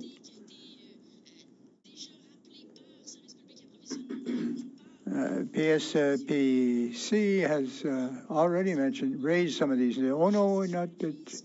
GC Strategies assisted in the drafting of one of the submissions, which cost us millions of dollars. That's collusion, no matter what you call it. And it's a huge, huge problem. Gifts being accepted, etc., without authorization or reporting. I've worked in consultancies before, and I've never in my life received a contract unless I fulfilled the terms of the tender bid. And there was more than one person involved. There was entire teams examining these submissions. And then we're looking at possible potential criminal acts here. It's not a couple of bad apples. It's a generalized attitude within the agency, which is living off the public purse. And to what point are the ministers involved? And if I would have heard this kind of story of that scope, I would have followed off weekly. I would have checked with the agency on a weekly basis. Are there consultancies going on with you? And I have told him of my plans to fix it. So I make no assumptions about the degree to which he is not concerned about this. I think he's very concerned. Est-ce qu'il a fait des suivis fréquents? Has he done some follow-ups? No, I guess not. He didn't. Minutes, please. Thank you very much, Mr. Chair. I want to turn our attention to the report, section 1.51. Quote, we found that Public Service and Procurement Canada, as the government's central purchasing and contracting authority, challenged the Canada Border Service Agency for proposing and using non-competitive processes for ArriveCan and recommended various alternatives. These alternatives included running a shorter competitive process, for example, 10 days, or incorporating shorter contract periods with a non-competitive approach. Continues onto section 1.52, despite alternative options proposed by Public Service and Procurement Canada, the statements from Canada Border Service Agency officials that other vendors were capable of doing the work, the agency continued to use non-competitive approach. This is troubling, I think, to me and many Canadians to know that there was, in fact, someone who raised a red flag, and that red flag was dismissed. This is another area of serious concern for Canadians, to know that when our checks and balances are in fact present, that there's an ability even for CBSA to have waived these requirements or waived these recommendations, or however that went down. It's inappropriate that the concern was raised and that officials decided it was bad advice, or however they argued those points. I would, to the Auditor General on this aspect of it, what evidence did you receive that gave you the impression that they did not take the advice of PC or the Procurement and Public Service and Procurement Canada? I might ask Mr. Hannoush to add in on that, but if I can, Mr. Chair, I would just like to clarify the source of the document from the previous question that I had. We received that document directly from Mr. McDonald during our audit, and not from information from the other committee. So I felt it was important to make sure that my testimony was accurate. So I think here what we looked at was that we expected to see someone making the decision and why you would go a certain direction or not, and the decision to use a non-competitive contract is an important one that should be well documented. And while there were officials at CBSA that told us there were other vendors who could potentially do this work, it was still sourced to GC Strategies, but that documentation is very, very thin. So I'm going to see if Mr. Hannoush wants to add anything to it. It really was that this went forward because the contract was there any evidence to suggest that those vendors were the same vendors that dismissed it? Mr. I will let if you could, you're at your time, but I will allow for a brief answer, please, from Mr. Hannoush. Or he had nothing further to answer. Oh, I thought there was one of the he had nothing further to answer. Me. So we made the statement because the contract was awarded to GC Strategies. So I misunderstood. But Mr. Dizzy, your time was out anyway. I was going to allow a response. And thank you, Chair. Appreciate that. Mr. Brock, you now have the floor for 5 minutes, please. Thank you, Chair. Back to you again, Ms. O'Gorman. You are aware that the agency is under investigation by the Information Commissioner currently? Is that a yes? I don't know what you're referring to. You would have received notification from the Information Commissioner that your agency is under investigation because of delayed requests in terms of complying with ATIP requests from Mr. McDonald.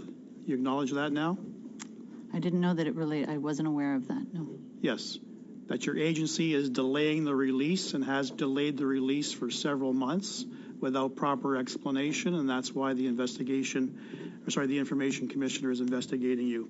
Now, going back to another issue, pursuant to an order paper question brought in the House by a colleague of mine, that between March of 2020 and September 2022, 8 executives at the Public Health Agency of Canada who worked on the ArriveCan app were bonused $340,000.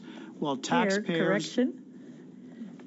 That's not really a point. I'm sorry. Is this a point of order? Well, point of order because the proper name of the app is ArriveCan. It's not a point of order. No. Let's stay. Look, folks. Let's stay on track. It is my intention to get through another round. We'll go over a few minutes. But I'd like to stay on track to give members another full round. Mr. Brock, you have the floor. You have 4 minutes left, please. 8 executives at Public Health Agency received commissions of $340,000 with this app that has cost taxpayers in excess of $60 million. Your agency did not release any details to that order paper question as to how much bonuses were paid out to your executives. Do you have an answer as to why you didn't respond or which executives at the CBSA were bonused?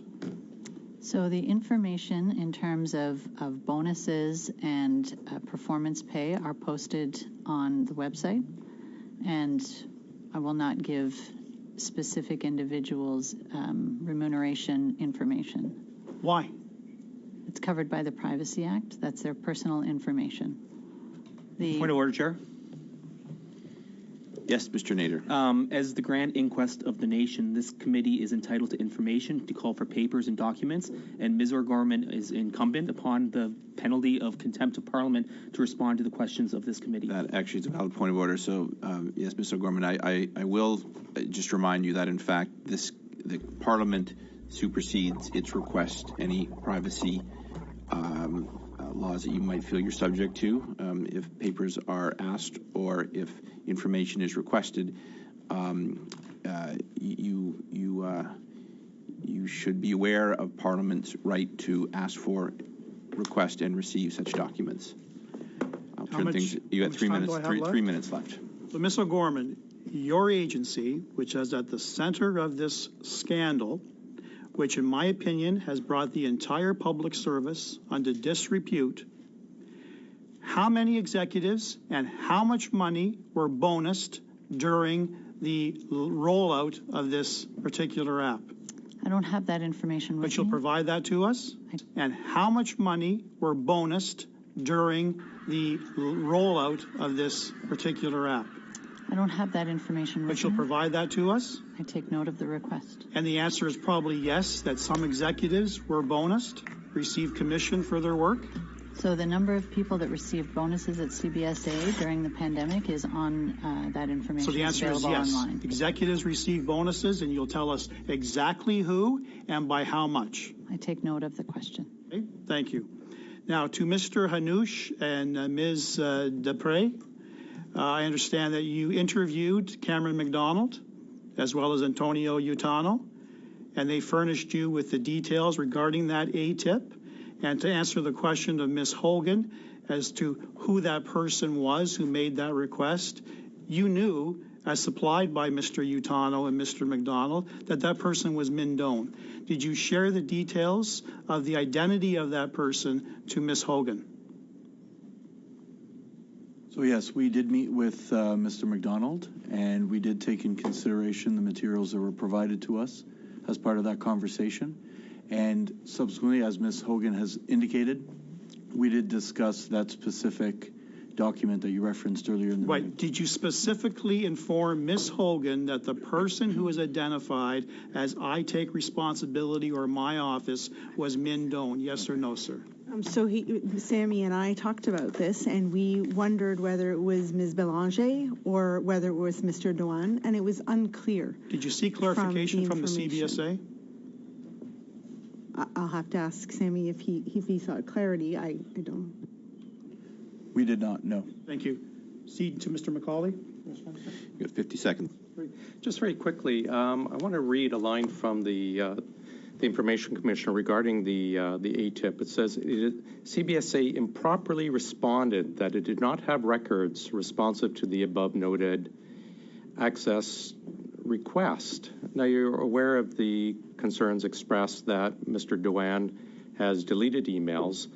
I'm just curious, how does your department respond with all this going on, deleted emails and investigation, and your department improperly responded that it did not have records responsive to an ATIP, specifically on ArriveCan?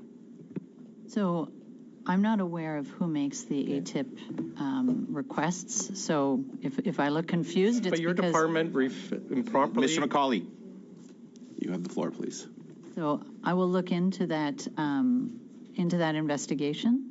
I don't have any information on it now. We take our ATIP responsibilities extremely seriously. We have a very high volume. I will look into that, into those concerns. Thank you very much. Ms. Yip, you now have the floor for 5 minutes. Thank you. Like many of my colleagues here on this committee, I'm surprised and disappointed at the lack of accountability and missing information.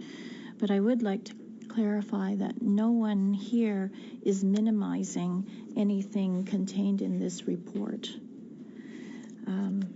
So I'd like to ask you, why was the CBSA own procurement directorate not involved in the contracting process? So there seemed to be an ability of the individuals in certain maybe all, in certain areas of the IT group to deal directly with PSPC on contracts. So that's not a best practice. So I have established and elevated the role of the Procurement Directorate to play its proper function in accordance with policy, which is to receive requirements from the various business owners across the department, develop procurement plans to the extent that procurement can take place within CBSA's authority to take the lead on that, or to interface with PSPC. So that wasn't happening.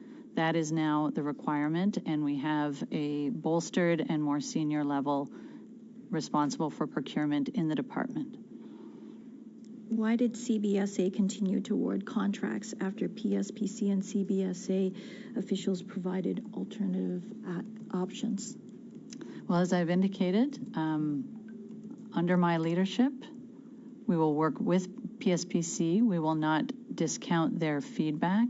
We will take their concerns extremely seriously, and we will work collaboratively with them. Isn't there always a process or a requirement for people to disclose relationships with contractors?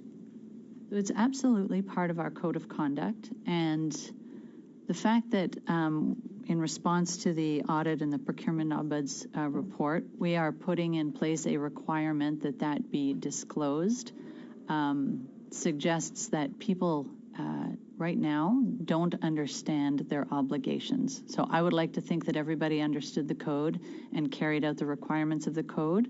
I see this looks like it's not the case, and so we are going a step further and requiring people to make those disclosures so there's no ambiguity when questions arise. What are the consequences for those who don't disclose these relationships? Well, so it's a new process, but it's inconsistent with the code, and we have the ability to issue discipline if we understand what the underlying issue is. So founded issues might be somebody needs training, or it might be that somebody understood their obligations and disregarded them, and in which case discipline is available to us. Can you tell us about the new assurance reviews that CBSA will begin conducting annually? Well, it speaks to the absence of controls. And so as the deputy head, I'm not going to look at every document that comes through, but I need an ability to have some assurance that the files are complete and that people are following their roles and responsibilities. So this is a fairly standard process in the public service. There's policies and guidance related to that, and I'm making sure that our assurance function meets all of those obligations and more, and provides regular updates on the extent to which some of the gaps that existed have been closed. Okay. Who is going to make up the new contract review board? So that's chaired by my executive vice president, and is comprised of our executive team as well as members of the procurement team. So it's quite a large body, and it meets on a regular basis in order to keep the business running, but make sure that the challenge function takes place across the board. How long will the members serve on the board? As long as they're in their positions. And what tools will they have if there's wrongdoing or that happens? So if there's wrongdoing, there's actually quite a well-established mechanism within CBSA for addressing misconduct, and it's similar to that of other large organizations. So I'm not concerned that the committee and that the chair won't be able to address wrongdoing, but it was more the challenge function and the broader accountability for procurement that was missing in the agency. Thank you very much. Now this will be our last full round. Ms. Kuzi, you have the floor for 5 minutes, please. Thank you very much, Mr. Chair, and thank you very much to our witnesses for being here today. I'm first going to go back to the report to section 1.41. Auditor General, in this section it says, we've reviewed available records and could not determine which agency official made the final decision to select GC strategies. However, as my colleagues indicated here today, there is documentation that was provided that showed that the previous CBSA head, in coordination with the CIO, did come to this decision. I'm wondering why you did not come to this decision, given this piece of documentation, and why you think this is, if you believe that this piece of documentation was not provided for you, if you were not able to discern who came to this final decision based upon this piece of documentation. Why were you not able to determine who made the final decision to select GC Strategies, given this documentation my team has presented here today? So the source of the documentation is one of our concerns. It wasn't maintained in official corporate records, and I would expect that it would be there. It is very unclear who the individual is speaking to, and I've heard no testimony. It appears to be a briefing note for a committee appearance, and I've heard no testimony around it. It remains that the decision on who decided to award a certain contract needs to be properly documented. And what we do have on file is that a contract requisition was signed by the executive director, and exercising delegated authority in the public service comes with responsibility and accountability. Who? Ms. O'Gorman, we've also discussed today about the missing documentation of Mr. Min Doan. Now, the Auditor General, in her testimony yesterday, said that she can't determine. It could have either been deleted or destroyed.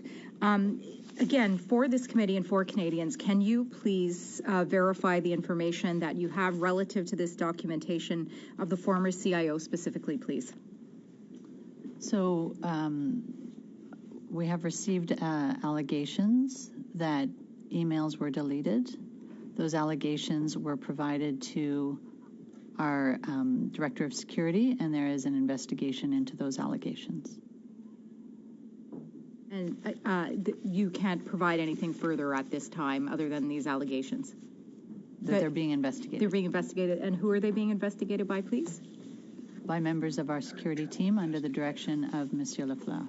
Okay, and will you be receiving any update on these investigations prior to the final release of the report? I don't know. If there's material information that I should be made aware of, I'm confident that they will provide it to me as they have in other investigations. And when is this report expected to be finished? Well, as I said, if there is information, I'm confident they'll give it to me. I don't know when, and I don't know if there will be information before the final report. It's underway. I don't always receive information before a final report. Sometimes I do. Not and always sometimes, apparently, you don't. Okay. Yeah. Okay, Ms. O'Gorman, again, this committee, this parliament right now, Canadians are absolutely seized with this ArriveCan app, the Arrive Scam app, because we have a minimum of $60 million, which has been spent, but as a result of incomplete documentation, it could be more than 60 million. 18% of invoices submitted by contractors which did not have supporting documentation, $12.2 million, which could be unrelated to ArriveCan, as uncovered by the Auditor General, who is here today. You yourself, in this meeting alone, were unaware of contempt of the information officer. You were unaware of bonuses awarded to 2 employees who have now been suspended, the most grave action in the public service. You didn't inform the AG of the RCMP investigation. You didn't inform Government Operations Committee in November of 2022 of the RCMP investigation of GC Strategies. CBSA has 14,000 employees. Do you believe that you still have their confidence today, before us here today? Once again, Chair, I'm not sure why the need to impugn my integrity. I will correct. Do you think they have your confidence? I'm going to correct something that was said. I'm asking you. Do you think that they have you have the confidence of them here today, Mr. Chair? May I correct one of the statements? Your time is almost up. Do you believe you still have the confidence of the minister and of this government? Thank you very much, Mr. Chair. You have the floor, Ms. O'Gorman. So it's false to say that I didn't inform the Government Operations Committee of the RCMP investigation. When I appeared, nothing had been referred to the RCMP. Ms. Kuzi. That's not correct. I appeared on November 14th, and the referral to the RCMP was formally done in January, was informally done in December and late November. I wasn't aware that we hadn't referred anything to the RCMP when I appeared, so that's not correct to say that. And I know the committee had tried to hold me in contempt for that. It's incorrect that I did not give the committee relevant information. Nothing had been referred to anybody at that point. Thank you very much. Turning now to Ms. Khalid. You have the floor for 5 minutes, please. Thank you very much, Chair. And while because I have expressed my own disappointment in what has happened with this app, I think it's improper for members to put words in my mouth to say that I am negating or somehow belittling the situation. All in all, I'm asking reasonable questions and looking for reasonable solutions going forward. I'm sorry if I haven't feigned outrage as some of my colleagues have.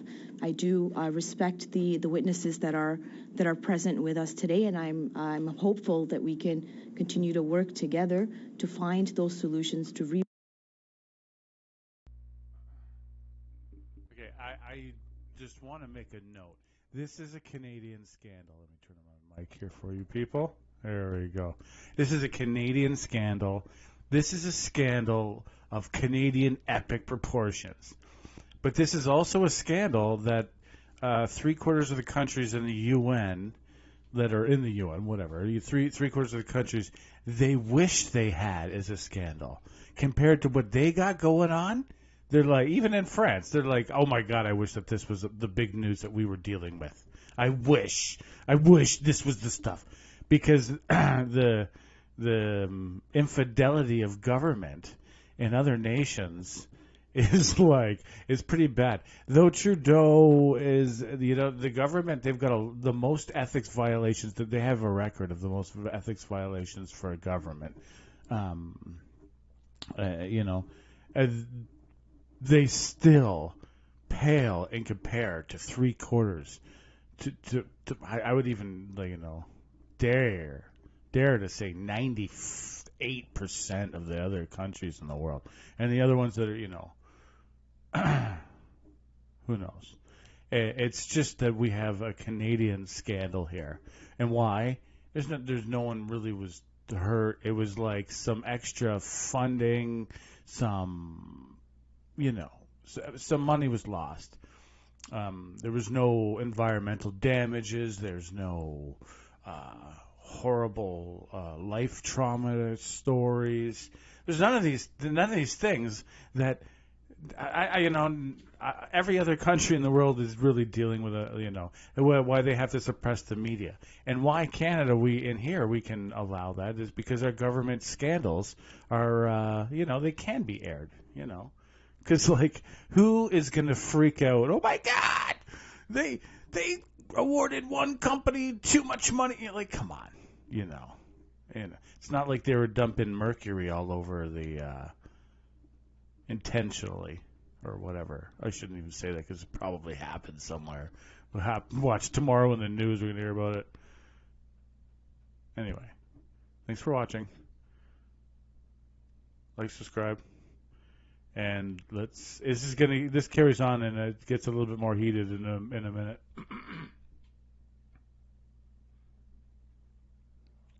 Yeah, politics.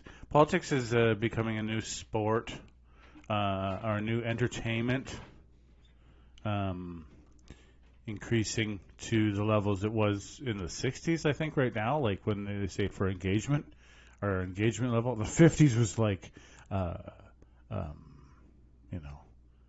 mandatory. That's like the crest that I hope for. Build that trust and to ensure that we find out, get to the bottom how of many what people happened paid here attention to politics, and where do we go going forward. Not of now, what they were talking about. We're better now. To the Auditor General, Ms. Hogan, as you were going through the report, through the audit process, Did you find that all departments were cooperative with you? Did they give you all the information that you were looking for? Were they open and forthcoming? Yes, we received all the information we requested. At times it was rather voluminous, and the turnaround time was very quick. Thank you. I appreciate that. And it is disappointing that there was lack of documentation for you to review to come to a better conclusion, and we recognize that. And as Ms. O'Gorman has said, these are issues that I am sure that the CBSA will take seriously in rectifying going forward. Now, Ms. O'Gorman, there have been questions back and forth to you about discrepancies in your testimony at a different committee at OGO. Can you please clarify why there is that discrepancy, or if there is one? I have testified truthfully with the information that I have every time I've appeared at committee. So it's unclear to me why there are questions with regard to my truthfulness or any discrepancies. So I'm happy to address them. They're being referred to in general ways, and it's very hard to address them without precision. Thank you. I appreciate that, and I would hate for you to be pushed off of a glass cliff. We always look for strong leadership in these types of positions, and I hope that you are able to take that leadership and rectify these challenges. Now, there were some questions that were raised with respect to executive bonuses. So to the Auditor General, you did speak about the executive bonuses, and obviously Canadians are rightly concerned about how our taxpayer dollars are used, and I would guess that they would not agree with providing executive bonuses to anyone who's been found guilty of wrongdoing. Now, if the investigation does uncover wrongdoing on any part of the executives of the CBSA, my apologies, it's to Ms. O'Gorman, is there a process that you would reclaim those bonuses, or how would you fix that situation? Exactly as you said, there is a process. If information comes to light that would call into question the bonus or the assessment, frankly, the assessment of the individual, which itself would be tied to their remuneration, there is a clear policy by the Treasury Board to be able to claw that back. Thank you very much. And I'll use the remainder of my time, Chair, if I may, to ask the clerk with respect to when the officials that were cancelled at short notice today, when they will be reinvited back to this committee, so that we can ask our questions of them as well. That has not been determined yet, Ms. Khalid. You still have 50 seconds. Well, when will that be determined, Chair? I'm going to see what their availability. And I'm hopeful that we will discuss that with the other members of the committee before we decide when to invite them. You're hopeful? I've noted.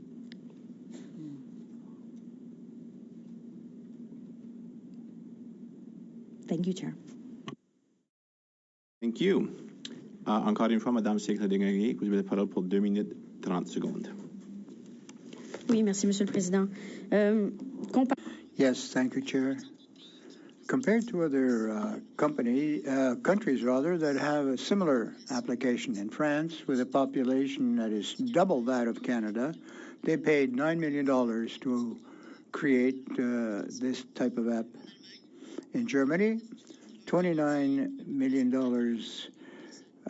for 40 million people here in Canada, of course, if we compare that.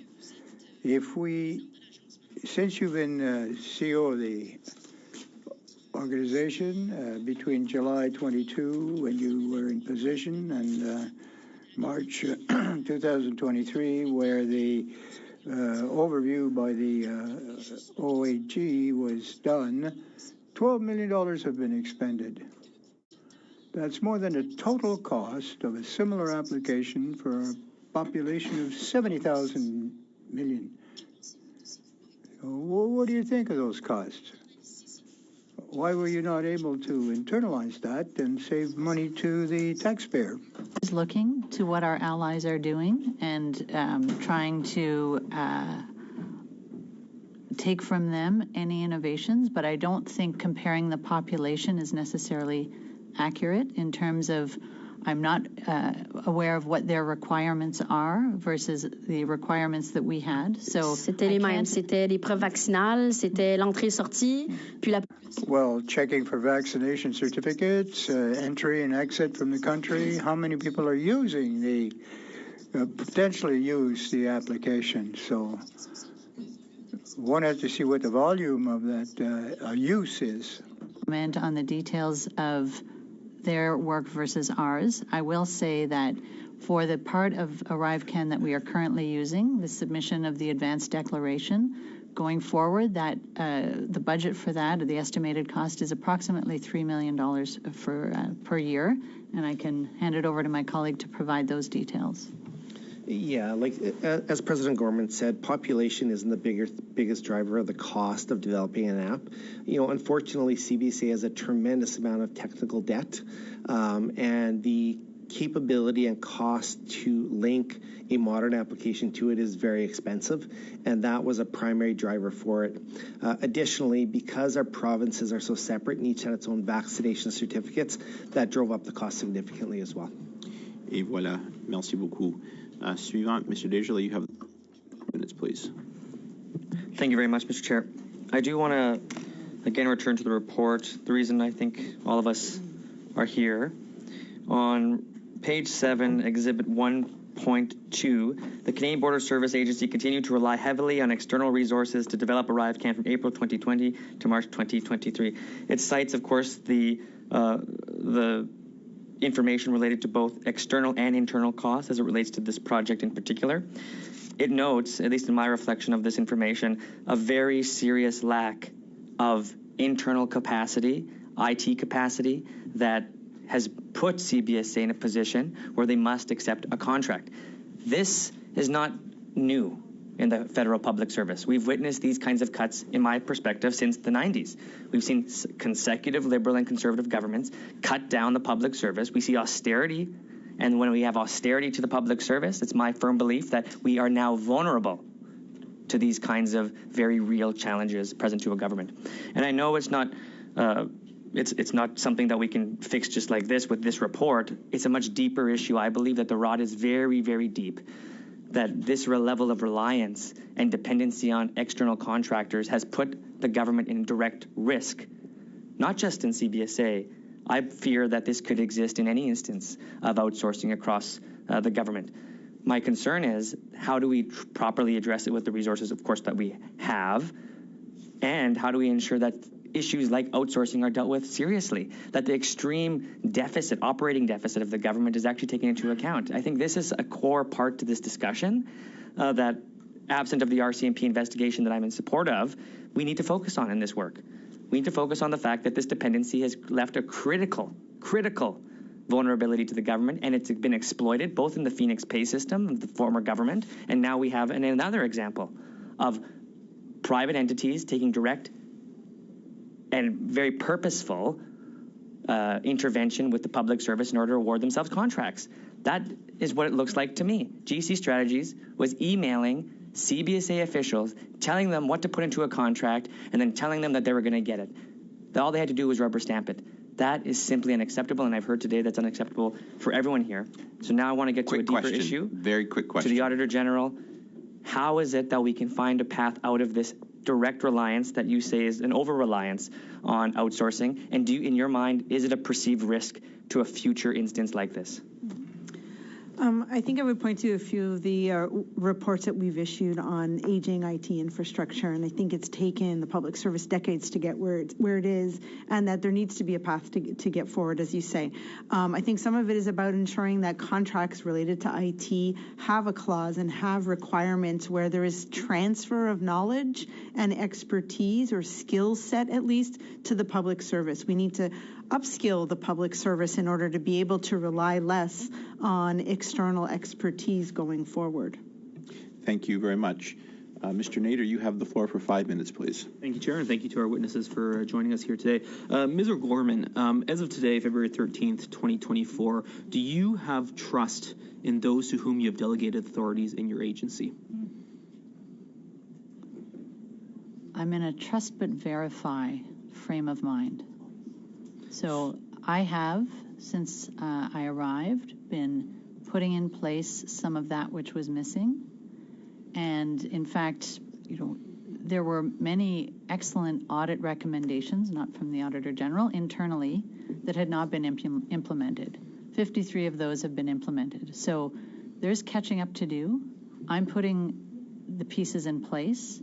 I'm responding very specifically to the recommendations of the Auditor General and the procurement ombuds, and I suspect my own internal audit, will come with more recommendations. So we're not there yet.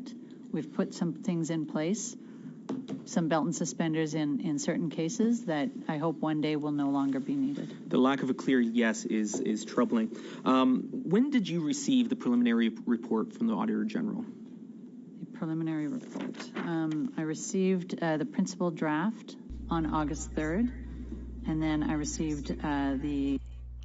I won't pause this for long here, but next coming up, there's a really interesting committee what's going on in the Heritage Committee right now. So it's after this is coming up, like we got another 20 minutes or so with this.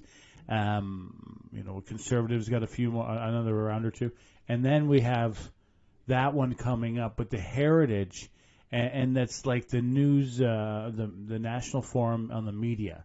So now that everyone knows about the 5,000 jobs that were just lost through Heritage, and C11 was supposed to save it, blah blah blah. There's a lot going to be happening in this committee with a bunch of unions, the Canadian Media Guild, right? A couple French ones, and then some university professors into the professor practice, McGill Journalist School in Toronto. So yeah, that's coming up right after this. So just hold on to that. And this is second DM draft in December. Between December and now, has there been any disciplinary measures within your department related to the draft you've seen from the Auditor General? And I'll just complete, and I also received a draft on the 18th. And your question is, have I undertaken any disciplinary measures within your department or within your agency since you've seen the draft reports of the Auditor General's report? No. None, okay. Has any additional information been provided to the RCMP from your agency, from CBSA, since you've seen the draft reports from the Auditor General? So I am not interfacing with the RCMP, and the people that are not reporting to me about their interface with the RCMP. If the RCMP wants information, and they may well have sought it, that is not being reported to me. Have you met with the RCMP? No. Earlier this week, we received a letter from you dated February 7th, 2024. Are you aware of this letter? It's signed by you, referring to Deloitte being in the penalty box. Signed by me? Yes, you sent us a letter to this committee, signed by you. Just 1 second, Mr. Nader, yes. Yeah, is this a letter that's been provided to the committee? Yes. To the Public Accounts Committee? Yes. Yes, apparently has. It's dated February 7th. We received it yesterday from our clerk. Are you aware of this letter in which you state the CBSA is unable to validate testimony provided to the Standing Committee on Government Operations that Deloitte was in the penalty box in the spring of 2020? Are you not aware of this letter? Yeah, so we are unable to validate that. And so I think the person who is alleged to have said it, my predecessor, also addressed that at committee. So you stand by that you're unable to validate that Deloitte was in, quote, the penalty box? I've seen no evidence of that statement. Okay, you've seen no evidence because obviously emails are non-existent, documents are non-existent. But can you tell me with certainty that among senior executives at CBSA there wasn't an unwritten spoken word that Deloitte was in the penalty box? So, since I have been in this position, absolutely not. And I have seen no evidence that it existed before. And I would point to the testimony of the person alleged to have said it, whose emails are also deleted. Moving on, 1.74 of this document from the Auditor General expresses grave security concerns that the cybersecurity assessments were undertaken by people without a reliability security status. Can you confirm to me today that all contractors and subcontractors have the requisite security clearance across CBSA? So, Mr. Chair, I'm just going to address the reference to whose emails were also deleted. So I don't know that that's the case, and I don't know what that's in reference to. So I just don't want to let that hang out there. If there's more precision, but I'm not aware of more emails having been deleted. In terms of ArriveCan, the names that were on task authorizations for people who did work had the requisite security clearance. 4 names were found that were not on task authorizations where security clearance could not be confirmed. Okay, Mr. Chair, I want to, again, my question was, can you confirm today that across the agency there are no contractors or subcontractors that are operating without the requisite security clearance? Can you confirm that?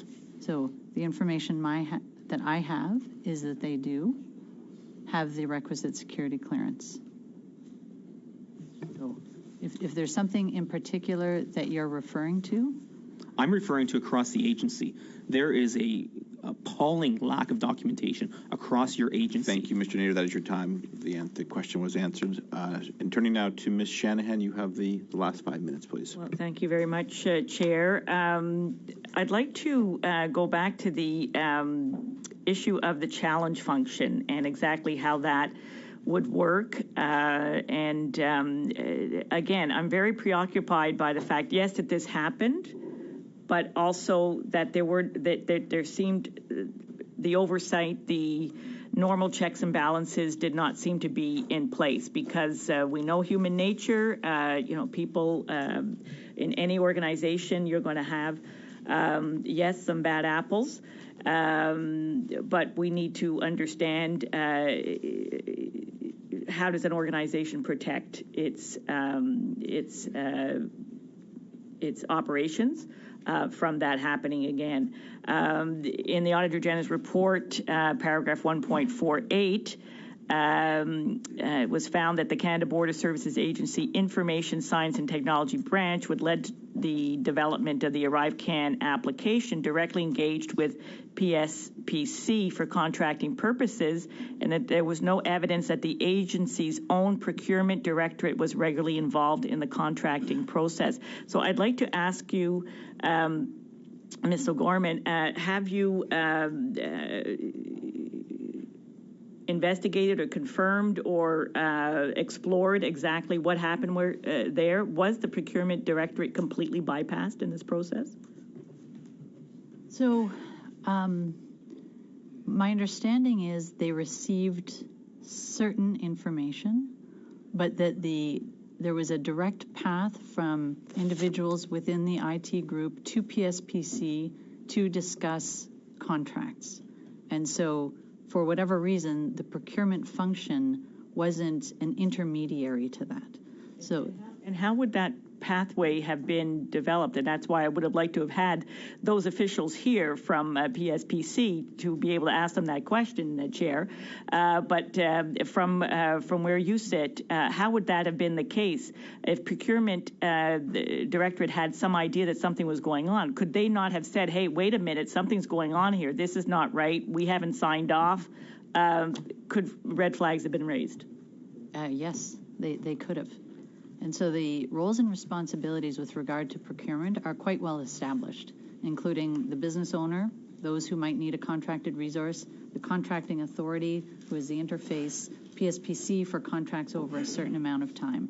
So what's in place now is the correct roles and responsibilities, where the people in IT would go through the CBSA's procurement function, and whether that's then onward to PSPC or for a contract within CBSA's authorities. But those have been established. And are there measures in place that PSPC, for example, cannot accept anything from CBSA unless they're the proper sign-offs? So for some reason, they did accept procurement. They did accept those contracts. Yeah, and I don't know that I would put that at the feet of PSPC. Having not been there, I don't know if it was the exigent circumstances. So I can't speak to that, and I wouldn't put that at the feet of PSPC. Well, of course, Mr. Chair, you will, of course, speak to officials from that department. But my role is to make sure that the right people in CBSA are interfacing with PSPC, and that's what I've put in place. Okay, and just back to for the procurement directorate itself, what oversight is in place there? Because I can understand if there's one place where invoicing, incorrect invoicing, and typically, what do we see in any kind of big project? It's padding the invoices and so on. But here we didn't even have details on the invoices to begin with. Exactly. So what oversight? It's a procurement directorate's function to provide that oversight and to require and insist that the appropriate level of information is contained, be it in a task authorization or an invoice, from all the way to the coding for payment. So that is their function, is to carry out that oversight. And then the assurance function will make sure that it's being done regularly and properly and that the files are complete. All right, and with the remainder of my time, is there anything else that you'd like to add to your testimony today, Ms. O'Gorman? Only that I share the concerns. I do hope that it doesn't risk the trust of Canadians in the functioning of the CBSA and the critical work being done by employees, border service officers across the country and around the world. The work they do day in and day out is excellent, and it's important. We are fixing this. We are troubled by this, but I would hate for that to get extended to the people who are doing that and other critical information and other critical activities across the organization. Thank you. I apologize for some of the exchanges that occurred here today. Thank you very, very much. I want to thank officials from CBSA for coming in today, as well as from the OAG.